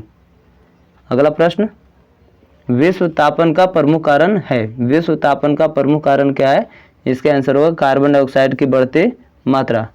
अगला प्रश्न, पौधों पर प्रभाव के लिए उत्तरदायी गैस है। पौधों पर प्रभाव के लिए उत्तरदायी गैस कौन है? इसका आंसर होगा उपयुक्त में से कोई नहीं। अगला प्रश्न, इनमें कौन सा पदार्थ प्राथमिक प्रदूषक है? इनमें कौन सा पदार्थ प्राथमिक प्रदूषक है? इसका आंसर होगा कार्बन डाइऑक्साइड। अगला प्रश्न, अम्ल वर्षा के प्रमुख अवयव है। अम्ल वर्षा के प्रमुख अवयव है, उपयुक्त में से एक से अधिक। अगला प्रश्न, वायु मिश्रण है। वायु मिश्रण किसका है? तो वायु मिश्रण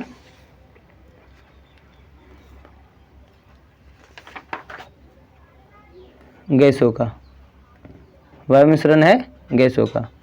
अगला प्रश्न, वायु में नाइट्रोजन कितने प्रतिशत है? वायु में नाइट्रोजन कितने प्रतिशत है? इसका आंसर होगा 78%। अगला प्रश्न, वायु में ऑक्सीजन कितने प्रतिशत है? वायु में ऑक्सीजन कितने प्रतिशत है? इसका आंसर होगा 21%। अगला प्रश्न, वायु प्रदूषकों तथा कोहरे के संयोग से क्या बनता है? वायु प्रदूषकों तथा कोहरे के संयोग से क्या बनता है? इसका आंसर होगा धुंध कोहरा। क्या बनता है? धुंध कोहरा। अगला प्रश्न, वायुमंडल में उपस्थित गैसें जलवाष्प से क्रिया करके कौन से अम्ल बनाती है? वायुमंडल में उपस्थित गैसें जलवाष्प से क्रिया करके कौन से अम्ल बनाती है? तो इसका आंसर होगा सल्फ्यूरिक अम्ल और नाइट्रिक अम्ल। सल्फ्यूरिक अम्ल और नाइट्रिक अम्ल। अगला प्रश्न, कौन सी गैस रुधिर में ऑक्सीजन वाहक क्षमता को घटा देती है? कौन सी गैस रुधिर में ऑक्सीजन वाहक क्षमता को घटा देती है? इसका आंसर होगा कार्बन मोनोऑक्साइड। अगला प्रश्न, कौन सी गैसें वैश्विक उष्मायन में अपना योगदान देती है? कौन सी गैस वैश्विक उष्मायन में अपना योगदान देती है? तो इसका आंसर होगा उपयुक्त में से एक से अधिक।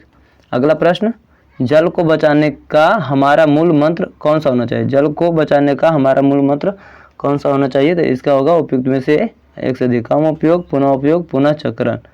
अगला प्रश्न, वायुमंडल में औसत ताप में निरंतर वृद्धि को क्या कहते हैं? वायुमंडल के औसत ताप में निरंतर वृद्धि को क्या कहते हैं? इसका आंसर होगा विश्व उष्णन। अगला प्रश्न, जो जल उपयोग के योग्य नहीं होता है, जो जल उपयोग के योग्य नहीं होता है उसे क्या कहते हैं? तो उसे कहते हैं अवशिष्ट जल। अगला प्रश्न, निम्न में कौन सा अवशिष्ट जल का स्रोत नहीं है? निम्न में से कौन सा अवशिष्ट जल का स्रोत नहीं है? तो इसका होगा गंदा नाला। अगला प्रश्न, जीवन के लिए जल पर कार्रवाई के लिए अंतर्राष्ट्रीय दशक की अवधि कौन है? जीवन के लिए जल पर कार्रवाई के लिए अंतर्राष्ट्रीय दशक की अवधि कौन है? तो इसका आंसर होगा 2005 से 2015। अगला प्रश्न, जल निकाय में प्रवेश करने से पहले जल में प्रदूषकों को हटाने की प्रक्रिया क्या कहलाती है? जल निकाय में प्रवेश करने से पहले जल में प्रदूषकों को हटाने की प्रक्रिया क्या कहलाती है? इसका आंसर होगा जल की सफाई।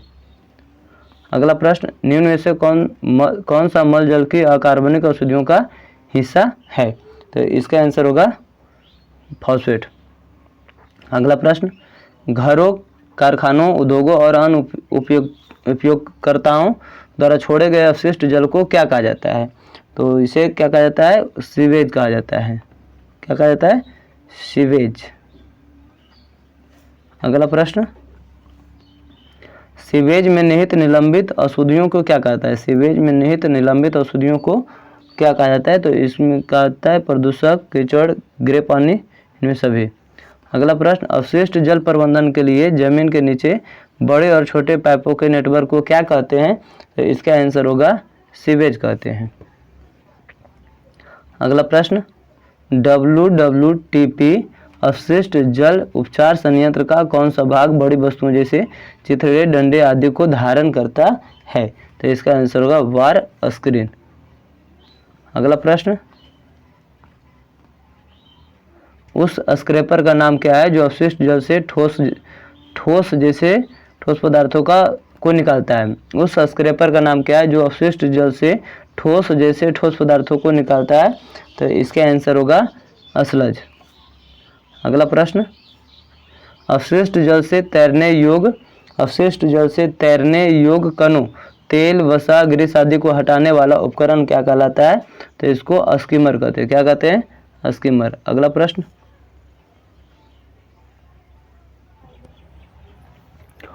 वह पेड़ कौन है जो पानी को अत्यधिक अवशोषित करके अपशिष्ट जल उपचार में मदद करता है और वाष्पोत्सर्जन के माध्यम से शुद्ध पानी को पर्यावरण में छोड़ता है?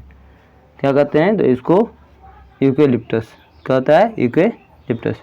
अगला प्रश्न, निम्नलिखित में कौन सा अपशिष्ट जल उपचार का चरण है? कौन सा अपशिष्ट जल उपचार का चरण है? इसका आंसर होगा उपयुक्त में से एक से अधिक।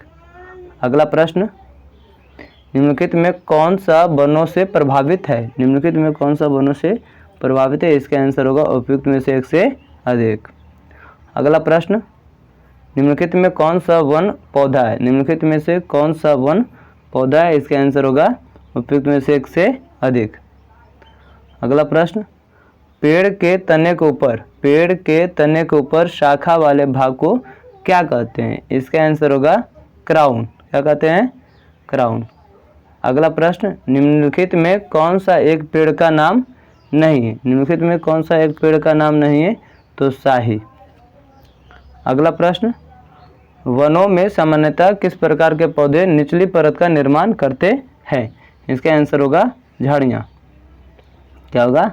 झाड़ियाँ। अगला प्रश्न, निम्नलिखित में से सबसे छोटा जंगली जानवर कौन है? निम्नलिखित में सबसे छोटा जंगली जानवर कौन है? तो शाही। अगला प्रश्न, उस जीव का नाम क्या है जिस पर सभी प्राणी भोजन के लिए निर्भर रहते हैं? उस जीव का नाम क्या है जिस पर सभी प्राणी भोजन के लिए निर्भर रहता है? इसका आंसर होगा पौधे। अगला प्रश्न, पेंडुलम की गति कैसी होती है? पेंडुलम की गति कैसी होती है? आवर्त। अगला प्रश्न, अपघटक मृत पौधों और जंतुओं के अवशेष किस में होते हैं? अपघटक मृत पौधों और जंतुओं के अवशेष किस में होते हैं? इसका आंसर होगा ह्यूमस में। अगला प्रश्न, हरे फेफड़े किससे कहते हैं? हरे फेफड़े किसे कहते हैं? इसका आंसर होगा जंगल को। अगला प्रश्न, निम्नलिखित में से क्या हम वनों से प्राप्त नहीं कर सकते? क्या हम वनों से प्राप्त नहीं कर सकते? इसका आंसर होगा ई। अगला, जब हम अम्लता से पीड़ित होते हैं तो हमें क्या लेना चाहिए? जब हम अम्लता से पीड़ित होते हैं तो हमें क्या लेना चाहिए? तो एंटासिड। अगला प्रश्न, लकड़ी से प्राप्त न होने वाली वस्तु कौन है? लकड़ी से प्राप्त न होने वाली वस्तु कौन है? तो इसका आंसर होगा थर्माकोल। अगला प्रश्न, वन जिम्मेदार नहीं है। वन जिम्मेदार नहीं है, इसका आंसर होगा बाढ़ की स्थिति बनाने के लिए। बाढ़ की स्थिति बनाने के लिए। अगला प्रश्न है, वनों की कटाई से क्या होता है? वनों की कटाई से क्या होता है? तो वर्षा में कमी। अगला प्रश्न, ग्रीन हाउस गैसें क्या कार्य करते हैं? ग्रीन हाउस गैसें क्या कार्य करते हैं? तो सूरज की गर्मी को ट्रैप करती है। अगला प्रश्न, पानी निम्न में किन रूपों में नहीं पाया जाता है? पानी निम्न में किन रूपों में नहीं पाया जाता है? इसका आंसर होगा उपयुक्त में से कोई नहीं। पानी ठोस, द्रव, गैस तीनों रूप में पाया जाता है। अगला प्रश्न, जल दिवस कब मनाया जाता है? जल दिवस कब मनाया जाता है? तो इसका आंसर होगा 22 मार्च को जल दिवस मनाया जाता है। अगला प्रश्न,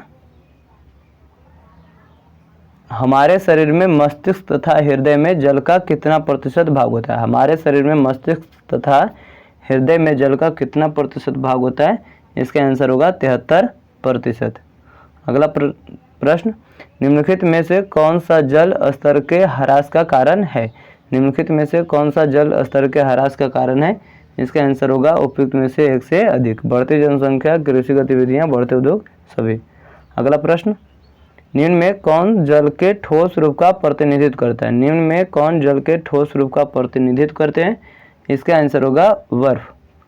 अगला प्रश्न, भूमि में जल के रिसने की प्रक्रिया क्या कहलाती है? भूमि में जल के रिसने की प्रक्रिया क्या कहलाती है? इसका होगा आंसर अंतःक्षेदन। अगला प्रश्न, जमीन के नीचे के पानी को क्या कहते हैं? इसका आंसर होगा भूजल। अगला प्रश्न, वर्षा जल संचयन के लिए पुराने समय में उपयोग किए जाने वाले बड़े कुएं जैसी संरचना को क्या कहते हैं? वर्षा जल संचयन के लिए सबसे पुराने समय में उपयोग किए जाने वाले बड़े जैसे संरचना को क्या कहते थे? तो इसका आंसर होगा जोहड़। अगला प्रश्न, निम्न में कौन पानी की कमी नहीं दर्शाता है? निम्न में कौन पानी की कमी नहीं दर्शाता है? इसका आंसर होगा प्रति व्यक्ति प्रतिदिन आए पानी की 3 बाल्टी। अगला प्रश्न, हर बूंद मायने रखती है एक नारा है जो किसके संबंध में? हर बूंद मायने रखती है एक नारा है जो किसके संबंध में सही है? तो इसका आंसर हो पानी के महत्व के बारे में। अगला प्रश्न, निम्नलिखित में कौन पार्श्व व्युत्क्रमण दर्शाता है? निम्नलिखित में कौन पार्श्व व्युत्क्रमण दर्शाता है? इसका आंसर होगा समतल कोण। अगला प्रश्न, निम्नलिखित में किसका उपयोग साइड व्यू मिरर के रूप में किया जाता है? किसका उपयोग साइड व्यू मिरर के रूप में किया जाता है? इसका आंसर होगा तो उत्तल दर्पण। अगला प्रश्न, प्रकाश का पथ कैसा होता है? प्रकाश का पथ कैसा होता है? इसका आंसर होगा सदैव एक सरल रेखा। अगला प्रश्न, लाल रंग के प्रकाश को हरा रंग से मिश्रित करने से क्या प्राप्त होता है? लाल रंग के प्रकाश को हरा रंग से मिश्रित करने से क्या प्राप्त होता है? इसका आंसर होगा पीला। अगला प्रश्न, आभासी प्रतिबिंब। आभासी प्रतिबिंब के प्रमुख गुण कौन है? इसका आंसर होगा पर्दे पर प्राप्त, पर्दे पर नहीं बना सकता है। अगला प्रश्न, गोलीय दर्पण द्वारा बना प्रतिबिंब यदि आभासी होता है तो दर्पण कैसा होगा? दर्पण कैसा होगा? तो या तो अवतल या उत्तल। अगला प्रश्न, प्रकाश के विक्षेपण द्वारा प्राप्त प्रकाश की रंगीन पट्टी क्या कहलाती है? प्रकाश के विक्षेपण द्वारा प्रकाश की रंगीन पट्टी क्या कहलाती है? इसका आंसर होगा स्पेक्ट्रम। अगला प्रश्न, हम किससे उल्टा प्रतिबिंब प्राप्त कर सकते हैं? हम किससे उल्टा प्रतिबिंब प्राप्त कर सकते हैं? इसका आंसर होगा अवतल दर्पण और उत्तल लेंस दोनों। अगला प्रश्न, एक उत्तल लेंस की आकृति क्या होती है? एक उत्तल लेंस की आकृति क्या होती है? तो केंद्र में मोटा होता है। अगला प्रश्न, जिस प्रतिबिंब को पर्दे पर प्राप्त नहीं किया जा सकता है उसे क्या कहते हैं? तो उसे आभासी प्रतिबिंब कहते हैं। अगला प्रश्न, कौन से उपकरण बैटरी का उपयोग करता है? कौन सा उपकरण बैटरी का उपयोग करता है? इसका आंसर होगा उपयुक्त में से एक से अधिक।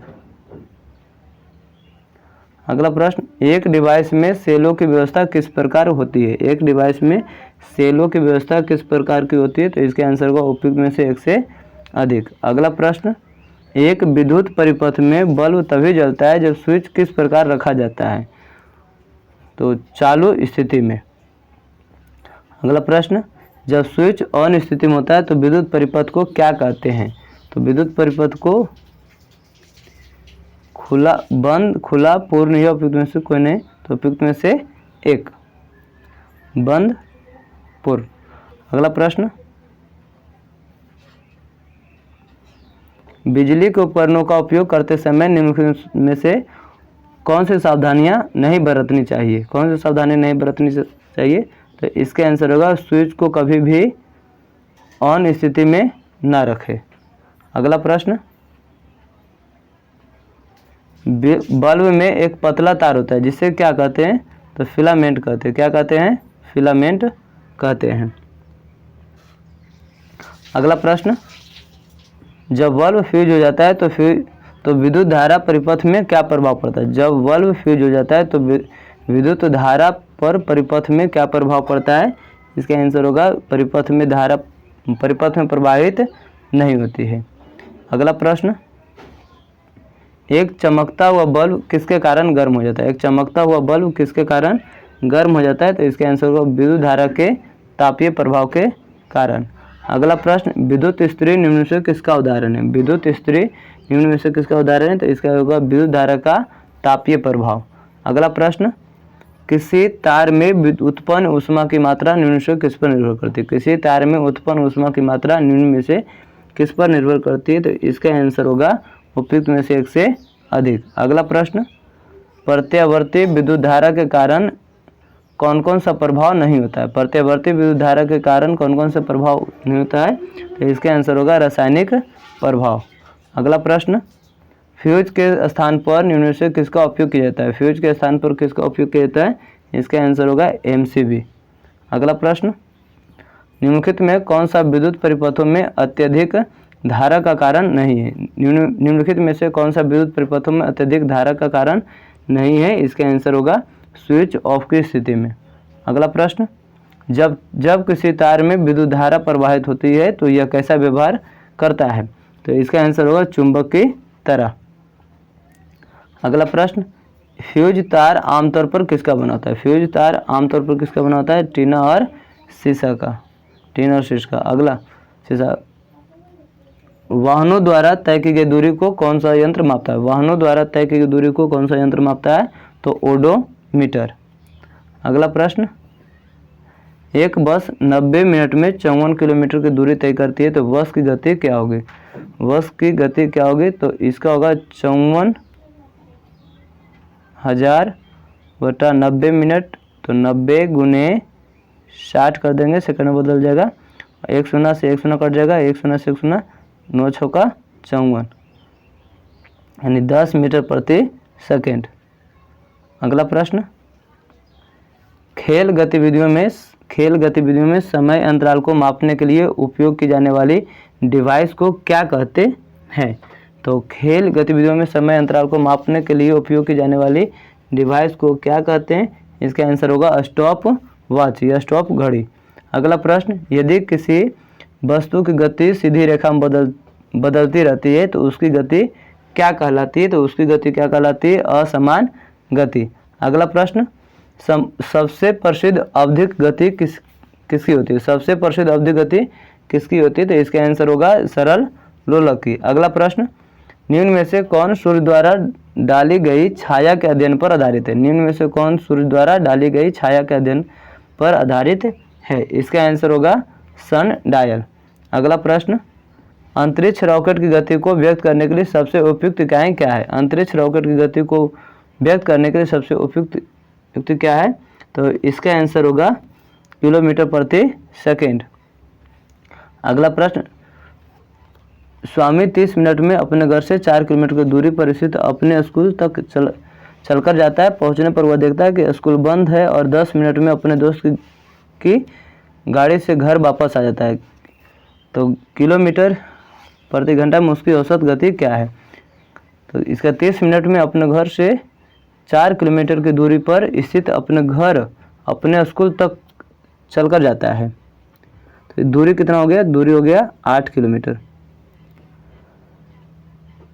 और आने में कितना समय लिया? आने में 40 मिनट लिया। 40 मिनट को घंटा बदल देंगे, 60 से भागा दे देंगे तो 2 दूना 4, 2 तिया 6, यानी 8, 3 ऊपर चल जाएगा, 2 चौका 8, 4 तिया 12 किलोमीटर प्रति घंटा हो जाएगा इसका। 1 मिनट, 4 किलोमीटर की दूरी पर स्थित अपने 8 किलोमीटर दूरी हुआ, टोटल 4 किलोमीटर गया, 4 किलोमीटर आया और समय 30 और 10 40 मिनट। 40 मिनट को बदल देंगे घंटा को तो यहाँ पे हो जाएगा 4 बराबर होता है दूरी बटा समय, तो 8 और 4 गुने 6, 4 दूना 8, तो 6 दूना 12 किलोमीटर प्रति घंटा। उपयुक्त में से कोई नहीं। अगला प्रश्न, कायिक प्रवर्धन द्वारा उत्पन्न पौधों को क्या कहते हैं? कायिक प्रवर्धन द्वारा उत्पन्न पौधों को क्या कहते हैं? तो इसका आंसर होगा उपयुक्त में से एक से अधिक या कोई नहीं। अगला प्रश्न, पौधों का कौन भाग लैंगिक जनन में भाग लेता है? पौधों का कौन भाग लैंगिक जनन में भाग लेता है? तो इसका आंसर होगा फूल। अगला प्रश्न, शकरकंद में किससे कायिक प्रवर्धन होता है? शकरकंद में किससे कायिक प्रवर्धन होता है? तो इसका आंसर होगा जड़ से। अगला प्रश्न, आलू के पौधों की आँख क्या होती है? आलू के पौधों की आँख क्या होती है? तो इसका आंसर होगा ब्रायोफिल्म की पत्ती की कली जैसी। अगला, कायिक प्रवर्धन किसका एक प्रकार है? कायिक प्रवर्धन किसका प्रकार है? तो इसका आंसर होगा अलैंगिक जनन का।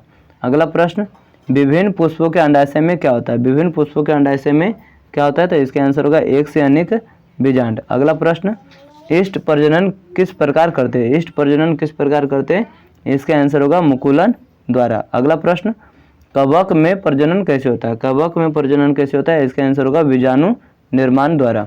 अगला प्रश्न, स्पाइरोगैरा किस प्रकार अलैंगिक रूप से प्रजनन करता है? स्पाइरोगैरा किस प्रकार अलैंगिक रूप से प्रजनन करता है? तो इसका आंसर होगा विखंडन द्वारा। अगला प्रश्न, फर्न में अलैंगिक प्रजनन कैसे होता है? फर्न में अलैंगिक प्रजनन कैसे होता है? इसका होगा बीजाणु निर्माण द्वारा। अगला प्रश्न, निम्नलिखित में किसमें नर युग्मक होता है? निम्नलिखित में किसमें नर युग्मक होता है? इसका आंसर होगा परागकण द्वारा। अगला प्रश्न, निम्न में जायगोट किसमें विकसित होता है? निम्न में जायगोट किसमें विकसित होता है? तो इसका उपयुक्त में से कोई नहीं। अगला प्रश्न, निम्नलिखित में किस पौधे पर उभयलिंगी फूल उगते हैं? निम्नलिखित में से किस पौधे पर उभयलिंगी फूल उगते हैं? तो इसका आंसर होगा सरसों पर। किस पे होगा? सरसों पर। अगला प्रश्न, निम्नलिखित में कौन सा स्त्री केसर का भाग है? निम्नलिखित में से कौन सा स्त्री केसर का भाग है? इसका आंसर होगा स्टिग्मा। अगला प्रश्न, निम्न में कौन स्त्री केसर का भाग नहीं? निम्नलिखित में कौन स्त्री केसर का भाग नहीं है? तो एंथर स्त्री केसर का भाग नहीं है। अगला प्रश्न, हमारे परिसंचरण तंत्र का पंपिंग अंग कौन है? हमारे परिसंचरण तंत्र का पंपिंग अंग कौन है? इसका आंसर होगा उपयुक्त में से एक से अधिक। अगला प्रश्न, रक्त की अवस्था क्या होती है? रक्त की अवस्था क्या होती है? तो रक्त की अवस्था द्रव होती है। अगला प्रश्न, ये पाइप की तरह होते हैं जो विशिष्ट कोशिकाओं के समूह से बने होते हैं। वे पदार्थ का परिवहन करते हैं और पौधे में दो तरफा यातायात बनाते हैं। निम्नलिखित में से कौन सी शर्तें उपयुक्त उल्लिखित सुविधाओं के लिए योग्य है? इसका आंसर होगा संवहनी ऊतक। अगला प्रश्न, रक्त के तरल भाग को क्या कहते हैं? रक्त के तरल भाग को क्या कहते हैं? तो प्लाज्मा कहते हैं। अगला प्रश्न, रक्त की आरबीसी में उपस्थित लाल वर्णक कौन है? रक्त के आरबीसी में उपस्थित लाल वर्णक कौन है? इसका आंसर होगा हीमोग्लोबिन। अगला प्रश्न, कौन सी रक्त कोशिकाएं शरीर के प्रतिरक्षी तंत्र के महत्वपूर्ण अंग है? इसका आंसर होगा WBC। अगला प्रश्न, रक्त में थक्का जमने में मदद करने वाली कौन सी कोशिकाएं होती है? रक्त में थक्का जमने में मदद करने वाली कौन सी कोशिकाएं होती है? इसका आंसर होगा प्लेटलेट्स। अगला प्रश्न, मानव शरीर के किस अंग में पसीने की ग्रंथि नहीं होती है? मानव शरीर के किस अंग में पसीने की ग्रंथि नहीं होती है? तो इसका आंसर होगा होठ में नहीं होती है। अगला प्रश्न, कौन सी रक्त वाहिका ऑक्सीजन युक्त रक्त का वहन करती है? कौन सी रक्त वाहिका ऑक्सीजन युक्त रक्त का वहन करती है? तो इसका आंसर होगा उपयुक्त में से एक से अधिक। अगला प्रश्न, शिराएं किससे मिलकर हृदय में खाली हो जाती है? शिराएं किससे मिलकर हृदय में खाली हो जाती है? तो इसका आंसर होगा केशिकाएं।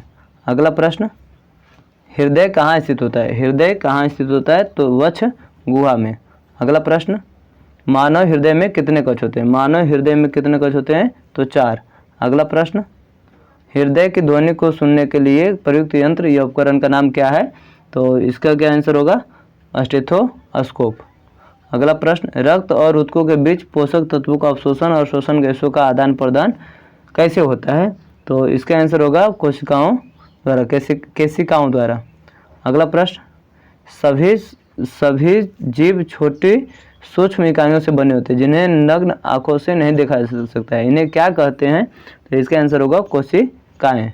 क्या कहा जाता है? इसे कहा जाता है कोशिकाएं कहा जाता है।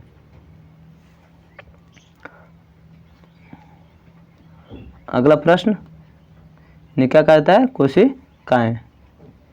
अगला प्रश्न, जीवों को ऊर्जा कहाँ से प्राप्त होती है? जीवों को ऊर्जा कहाँ से प्राप्त होती है? तो भोजन से ऊर्जा प्राप्त होती है। अगला प्रश्न, कोशिकाएं शोषण कहाँ होता है? कोशिकाएं का शोषण कहाँ होता है? तो इसका आंसर होगा कोशिकाओं में। अगला प्रश्न, कोशिका में भोजन के टूटने की प्रक्रिया क्या कहलाती है? कोशिका में भोजन के टूटने की प्रक्रिया क्या कहलाती है? तो कोशिकीय क्या कहलाती है? कोशिकीय शोषण कहलाती है। अगला प्रश्न, सबसे छोटा एक कोशिकीय जीव कौन है? सबसे छोटा एक कोशिकीय जीव कौन है? इसका आंसर होगा माइकोप्लाज्मा। अगला प्रश्न, जब ऑक्सीजन के प्रयोग से ग्लूकोज का विखंडन होता है तो इसे क्या कहते हैं? तो इसका आंसर होगा वायवीय शोषण। अगला प्रश्न, उस प्रकार के शोषण का नाम क्या है जिसके कारण पेशियों में ऐंठन होती है? तो इसका आंसर होगा एनारोबिक शोषण। अगला प्रश्न, उस शब्द का नाम बताइए जिसका अर्थ है शरीर में ऑक्सीजन से भरपूर वायु को अंदर लेना। इसका आंसर होगा सांस लेना। अगला प्रश्न है, निःश्वासन के समय कौन सी गैस बाहर निकलती है? निःश्वासन के समय कौन सी गैस बाहर निकलती है? तो इसका होगा उपयुक्त में से एक से अधिक। अगला प्रश्न, गलफड़े मछलियों की मदद किस में करते हैं? तो इसका आंसर होगा पानी में घुली हुई ऑक्सीजन अवशोषित करने में। अगला प्रश्न, ईस्ट का उपयोग किस में होता है? ईस्ट का उपयोग किस में होता है? तो इसका होगा उपयुक्त में से एक से अधिक। अगला प्रश्न, केंचुए सांस किससे लेती है? केंचुए सांस किससे लेती है? तो इसका होगा त्वचा से। अगला प्रश्न, मछलियाँ किस अंग से सांस लेती है? मछलियाँ किस अंग से सांस लेती है? तो इसका आंसर होगा गलफड़े से। अगला प्रश्न, कोशिकाओं में ऑक्सीजन का उपयोग ग्लूकोज से क्या प्राप्त करने से होता है? कोशिकाओं में ऑक्सीजन का उपयोग ग्लूकोज से क्या प्राप्त करने में होता है? तो इसका आंसर होगा कार्बन डाइऑक्साइड, पानी और ऊर्जा। अगला प्रश्न, तिलचट्टे किस एक अंग का उपयोग करके सांस लेता है? तिलचट्टे किस एक अंग का उपयोग करके सांस लेता है? इसका आंसर होगा ट्रेकिया। अगला प्रश्न, मिट्टी में वह पदार्थ जो पृथ्वी का क्या बनाती है, तो इसका आंसर क्या होगा, सतह। अगला प्रश्न, निम्न में से कौन सा मिट्टी के निर्माण में एक कदम है। निम्न में से कौन सा मिट्टी के निर्माण में एक कदम है, इसका आंसर होगा उपयुक्त में से एक से अधिक। अगला प्रश्न, कौन सा कारक मृदा निर्माण को प्रभावित करता है। कौन सा कारक मृदा निर्माण को प्रभावित करता है, इसका होगा उपयुक्त में से एक से अधिक। अगला प्रश्न, निम्नलिखित में से कौन मृदा अपरदन नहीं बनाता है। निम्नलिखित में से कौन मृदा अपरदन नहीं बनाता है, तो इसका आंसर होगा छत पर खेती। अगला प्रश्न, मृदा संरक्षण उपायों का उद्देश्य मुख्य रूप से क्या होता है। मृदा संरक्षण उपायों का उद्देश्य मुख्य रूप से क्या होता है, ऊपरी मिट्टी का। अगला प्रश्न, किस मृदा में खनिज पाए जाते हैं। किस मृदा में खनिज पाए जाते हैं, तो बी नंबर में। अगला प्रश्न, पौधों को उगाने के लिए सबसे अच्छी ऊपरी मिट्टी कौन सी है। पौधों को उगाने के लिए सबसे अच्छी ऊपरी मिट्टी कौन सी है, तो इसका आंसर होगा दोमट मिट्टी। अगला प्रश्न, निम्न में से कौन एक मिट्टी का प्रकार नहीं है। कौन एक मिट्टी का प्रकार नहीं है, तो इसका आंसर होगा यूथ मिट्टी का प्रकार नहीं है। अगला प्रश्न, निम्न में से किसमें सबसे छोटे आकार के मिट्टी के कण होते हैं। निम्न में से किसमें सबसे छोटे आकार के मिट्टी के कण होते हैं, तो इसका आंसर होगा मिट्टी में। अगला प्रश्न, कपास अच्छी तरह से किस में होती है। कपास अच्छी तरह से किस में होती है, तो काली मिट्टी में। अगला प्रश्न, निम्नलिखित में से किसमें उचित मात्रा में ह्यूमस मौजूद होता है। ह्यूमस किसमें उचित मात्रा में मौजूद होता है, तो ए क्षितिज में मौजूद होता है। अगला प्रश्न, निम्नलिखित में कौन मृदा अपरदन को नहीं रोक सकता है। निम्नलिखित में कौन मृदा अपरदन को नहीं रोक सकता है, इसका आंसर होगा वनों की कटाई। अगला प्रश्न, हमारे पेट में कौन सा अम्ल होता है। हमारे पेट में कौन सा अम्ल होता है, तो हाइड्रोक्लोरिक अम्ल। अगला प्रश्न, रेतीली मिट्टी कहाँ पाई जाती है। रेतीली मिट्टी कहाँ पाई जाती है, तो रेगिस्तान में रेतीली मिट्टी पाई जाती है। अगला प्रश्न, उदासीनीकरण अभिक्रिया के उपरांत क्या प्राप्त होता है। उदासीनीकरण अभिक्रिया के उपरांत क्या प्राप्त होता है, इसका आंसर होगा लवण और जल। अगला प्रश्न, चक्रवात की चेतावनी कब जारी की जाती है। चक्रवात की चेतावनी कब जारी की जाती है, तो 24 घंटा पहले। अगला प्रश्न, चक्रवात क्या हो सकते हैं। चक्रवात क्या हो सकते हैं, तो विनाशकारी।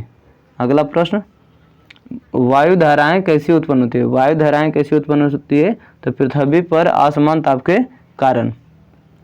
हरिकेन चक्रवात का क्या नाम है। हरिकेन चक्रवात का क्या नाम है, तो अफ्रीकी महाद्वीप में। हरिकेन चक्रवात का क्या नाम है, अमेरिकी महाद्वीप में। बवंडर कहाँ पहुँचता है। बवंडर कहाँ पहुँचता है, तो इसका आंसर होगा आसमान से जमीन की ओर। आसमान से जमीन की ओर। अगला प्रश्न है, एक हिंसक बवंडर लगभग किस गति की होती है। एक हिंसक बवंडर किस गति की होती है, तो 300 किलोमीटर प्रति घंटा। अगला प्रश्न, भारत की पश्चिमी तट किस प्रकार का है। भारत का पश्चिमी तट किस प्रकार का है, तो चक्रवाती तूफानों के लिए कम संवेदनशील। अगला प्रश्न, कौन सा विषम है। कौन सा विषम है, इसका आंसर होगा मानसून विषम है इसमें। अगला प्रश्न, आग लगने की स्थिति में फायर अलार्म आमतौर पर धुएं का पता लगा लेता है। इस तरह के अलार्म को कमरे में कहाँ रखा जाना चाहिए, तो इसका आंसर होगा छत पर। अगला प्रश्न, चक्रवात का केंद्र किस प्रकार का होता है। चक्रवात का केंद्र किस प्रकार का होता है, शांत क्षेत्र। अगला प्रश्न, गर्म हवा कैसी होती है। गर्म हवा कैसी होती है, ठंडी हवा से हल्की होती है। अगला प्रश्न, एक कमरे के प्रवेश द्वार पर एक पर्दा लटका हुआ है। एक लंबा गलियारा दरवाजे के समकोण पर चलता है जो पर्दे के समांतर है। यदि गलियारे के साथ तेज हवा चलती है तो पर्दा पर क्या प्रभाव पड़ेगा, तो इसका आंसर होगा कमरे के बाहर धकेल दिया जाता है। अगला प्रश्न, हवा की गति में वृद्धि क्या करती है। हवा की गति में वृद्धि क्या करती है, इसका आंसर होगा वायु दाब को कम करती है। वायु दाब को कम करती है। अगला प्रश्न, वायु के क्या कार्य है। वायु के क्या कार्य है, तो इसका होगा उपयुक्त में से एक से अधिक। अगला प्रश्न, निम्नलिखित में से कौन सा जलवायु केरल में पाई जाती है। निम्नलिखित में से कौन सी जलवायु केरल में पाई जाती है, तो इसका आंसर होगा बहुत गर्म और गीला। अगला प्रश्न, दिन का अधिकतम तापमान आमतौर पर कब होता है, तो इसका आंसर होगा दोपहर में। अगला प्रश्न, रेगिस्तान में रातें अधिक ठंडी होती है, क्यों, तो इसका आंसर होगा बालू तेजी से ठंडी हो जाती है। अगला प्रश्न, किसी स्थान विशेष पर दीर्घकालिक औसत तापमान और वर्षा का वार्षिक रिकॉर्ड क्या कहलाता है? तो इसका होगा जलवायु चार्ट। अगला प्रश्न, मौसम के तत्व कौन है? मौसम के तत्व कौन है? तो इसका आंसर होगा डी, उपयुक्त में से एक से अधिक। अगला प्रश्न, मौसम की भविष्यवाणी से क्या मदद मिलती है? मौसम की भविष्यवाणी से क्या मिलती है? तो इसका आंसर होगा उपयुक्त में से एक से अधिक। अगला प्रश्न,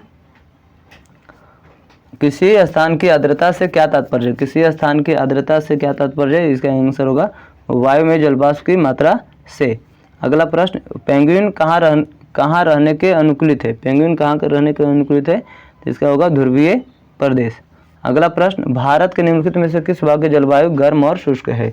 तो इसका आंसर होगा राजस्थान।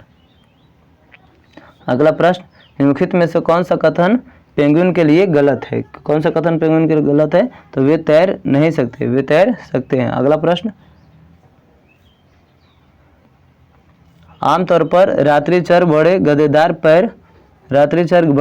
पैर, कम पसीना, पानी के संरक्षण के लिए तंत्र आदि जानवरों को अनुकूली विशेषताएं क्या है? तो इसका आंसर होगा सी, रेगिस्तानी क्षेत्र में। अगला प्रश्न, लंबे समय मान लीजिए 25 वर्षों में लिया गया औसत मौसम पैटर्न क्या कहलाता है? तो क्या कहलाता है? जलवायु कहलाता है। अगला प्रश्न, पृथ्वी पर सबसे ठंडा क्षेत्र कौन है? पृथ्वी पर सबसे ठंडा क्षेत्र कौन है? तो ध्रुवीय प्रदेश। अगला प्रश्न, ऊँट का कुबड़ किसका एक जलाशय है? ऊँट का कुबड़ किसका एक जलाशय है? तो इसका होगा फैटी टिश्यू का। अगला प्रश्न, निम्नलिखित में से कौन सा दैनिक मौसम रिपोर्ट का भाग नहीं है? तो इसका होगा दबाव। अगला प्रश्न, निम्नलिखित में कौन सा कथन रासायनिक अभिक्रियाओं के लिए गलत है? कौन सा कथन रासायनिक अभिक्रियाओं के लिए गलत है? इसका आंसर होगा गर्मी दी जा सकती है लेकिन कभी अवशोषित नहीं होती है। अगला प्रश्न, किसी पदार्थ के आकार अवस्था जैसे गुण क्या होते हैं? किसी पदार्थ के आकार अवस्था जैसे गुण क्या होते हैं? तो इसका आंसर होगा भौतिक गुण। अगला प्रश्न, एक भौतिक परिवर्तन आमतौर पर क्या होता है? एक भौतिक परिवर्तन आमतौर पर क्या होता है? तो उत्कर्षणीय होता है, यानी पलट सकते हैं। अगला प्रश्न, भौतिक परिवर्तन के दौरान एक पदार्थ में किस प्रकार का परिवर्तन होता है? तो इसका आंसर होगा भौतिक गुणों में। अगला प्रश्न, लोहे में जंग लगना कैसा परिवर्तन? लोहे में जंग लगना कैसा परिवर्तन है? तो इसका होगा रासायनिक और ऑक्सीकरण परिवर्तन दोनों, यानी उपयुक्त में से एक से अधिक। अगला प्रश्न, जंग लगता है जब लोहे को किसके संपर्क में लाया जाता है? तो इसका आंसर होगा ऑक्सीजन और पानी के संपर्क में। अगला प्रश्न, चूने के पानी में कार्बन डाइऑक्साइड प्रवाहित करने पर बनने वाला पदार्थ क्या कहलाता है? तो कैल्शियम कार्बोनेट। अगला प्रश्न, रासायनिक परिवर्तन को क्या कहते हैं? तो इसको कहते हैं उपयुक्त में से एक से अधिक, रासायनिक अभिक्रिया भी कहते हैं, ऑक्सीकरण अपकरण दोनों कहते हैं। अगला प्रश्न, किसी पदार्थ का जलना क्या कहलाता है? किसी पदार्थ का जलना क्या कहलाता है? रासायनिक परिवर्तन कहलाता है। अगला प्रश्न, लोहे पर जस्ते की परत चढ़ाने की प्रक्रिया क्या कहलाती है? तो इसका होगा गैल्वेनाइजेशन कहते हैं।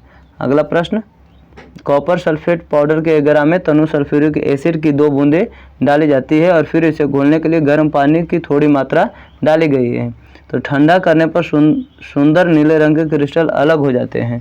तो इसका क्या होगा? चरण 1 और चरण 2 में कौन सा परिवर्तन हुआ है?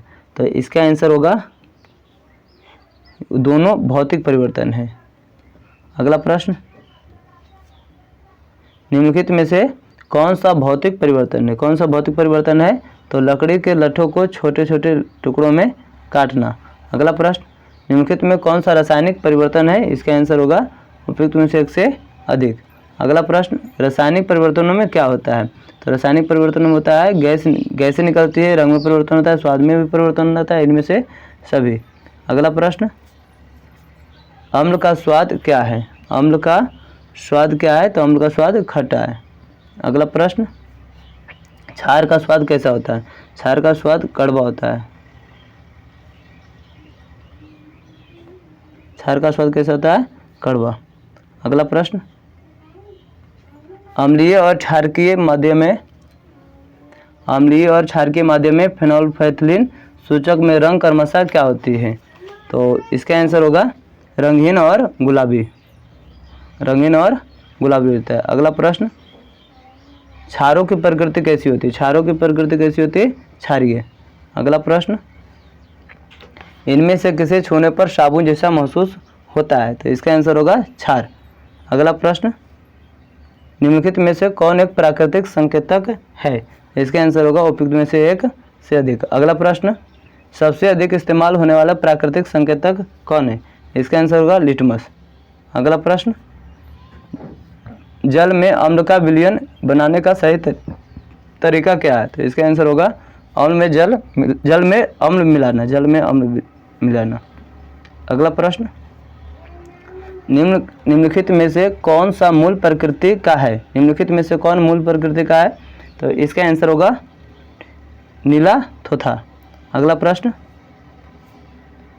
लिटमस किससे निकाला जाता है? लिटमस किससे निकाला जाता है? इसका आंसर होगा लाइकेन। अगला प्रश्न, कैल्शियम हाइड्रोक्साइड किसमें पाया जाता है? कैल्शियम हाइड्रोक्साइड किसमें पाया जाता है? तो लाइम वाटर में पाया जाता है। अगला प्रश्न, किसी रंगहीन विलयन में फिनोल्फेथलीन सूचक मिलाने पर कोई परिवर्तन नहीं होता है, विलयन की प्रकृति कैसी होती है? तो विलयन की प्रकृति कैसी होती है? अम्लीय या उदासीन। अगला प्रश्न, उदासीनीकरण अभिक्रिया क्या है? उदासीनीकरण अभिक्रिया क्या है? इसका आंसर होगा रासायनिक और अनुत्क्रमणीय। अगला प्रश्न, जब सिरके के घोल की एक बूंद लिटमस पेपर पर डाली जाती है तो क्या होता है? तो इसका आंसर होगा लाल हो जाता है। अगला प्रश्न, नल का पानी क्या होता है? नल का पानी क्या होता है? तो नल का पानी स्रोत पर निर्भर करता है। अगला प्रश्न, यह एक औषधीय पौधा है, यह एक औषधीय पौधा है, क्या होगा? इसका आंसर होगा उपयुक्त में से एक से अधिक। कौन सा फूल हम खाते हैं? कौन सा फूल हम खाते हैं? तो इसका होगा उपयुक्त में से एक से अधिक। केला, कचनार का भी फूल खाते हैं। अगला प्रश्न, पत्तियां भोजन निर्मित करती है, पत्तियां भोजन निर्मित करती है, तो उपयुक्त में से एक से अधिक। जल से कार्बन डाइऑक्साइड और क्लोरोफिल की उपस्थिति में करती है। अगला प्रश्न, भट्टा एक भट्टी है जिसका उपयोग किस में किया जाता है? तो इसका आंसर होगा मिट्टी के बर्तन को सुखाने के लिए। अगला प्रश्न, मिट्टी के बर्तन किसके द्वारा बनाए जाते हैं? मिट्टी के बर्तन किसके द्वारा बनाए जाते हैं? इसका आंसर होगा पॉटर। अगला प्रश्न, पॉटर कुम्हार। निम्न में शतरंज के खिलाड़ी का नाम क्या है? निम्न में शतरंज के खिलाड़ी इनमें कौन है? तो इसका आंसर होगा विश्वनाथ आनंद। अगला प्रश्न, निम्न में कौन सा इंडोर गेम नहीं है? कौन सा इंडोर गेम नहीं है? इसका आंसर होगा उपयुक्त में से कोई नहीं। अगला प्रश्न, निम्न में पत्र कौन लाता है? निम्न में पत्र कौन लाता है? इसका आंसर होगा डाकिया। पत्र कौन लाता है? डाकिया। अगला प्रश्न, हम अपना पत्र कहाँ पोस्ट करते हैं? हम अपना पत्र कहाँ पोस्ट करते हैं? इसका आंसर होगा डाक ऑफिस में। अगला प्रश्न, पिन क्या है? पिन क्या है? इसका आंसर होगा डाक सूचकांक संख्या। अगला प्रश्न, कहाँ के घर पत्थर और लकड़ी के बने होते हैं? कहाँ के घर पत्थर और लकड़ी के बने होते थे? इसका आंसर होगा उपयुक्त में से एक से अधिक। असम, श्रीनगर और मनाली। असम और श्रीनगर के। अगला प्रश्न, भारत की राजधानी कहाँ है? भारत की राजधानी नई दिल्ली। अगला प्रश्न, डल झील कहाँ स्थित है? डल झील कहाँ स्थित है? तो डल झील श्रीनगर में है। अगला प्रश्न, लास्ट होना चाह रहा है, सेंस जो नेत्रहीनों की सबसे ज़्यादा मदद करता है, सेंस जो नेत्रहीनों की सबसे ज़्यादा मदद करता है क्या है? तो इसका होगा उपयुक्त में से एक से अधिक। स्पर्श करें, गंध और महसूस। वीडियो देखने के लिए बहुत बहुत धन्यवाद।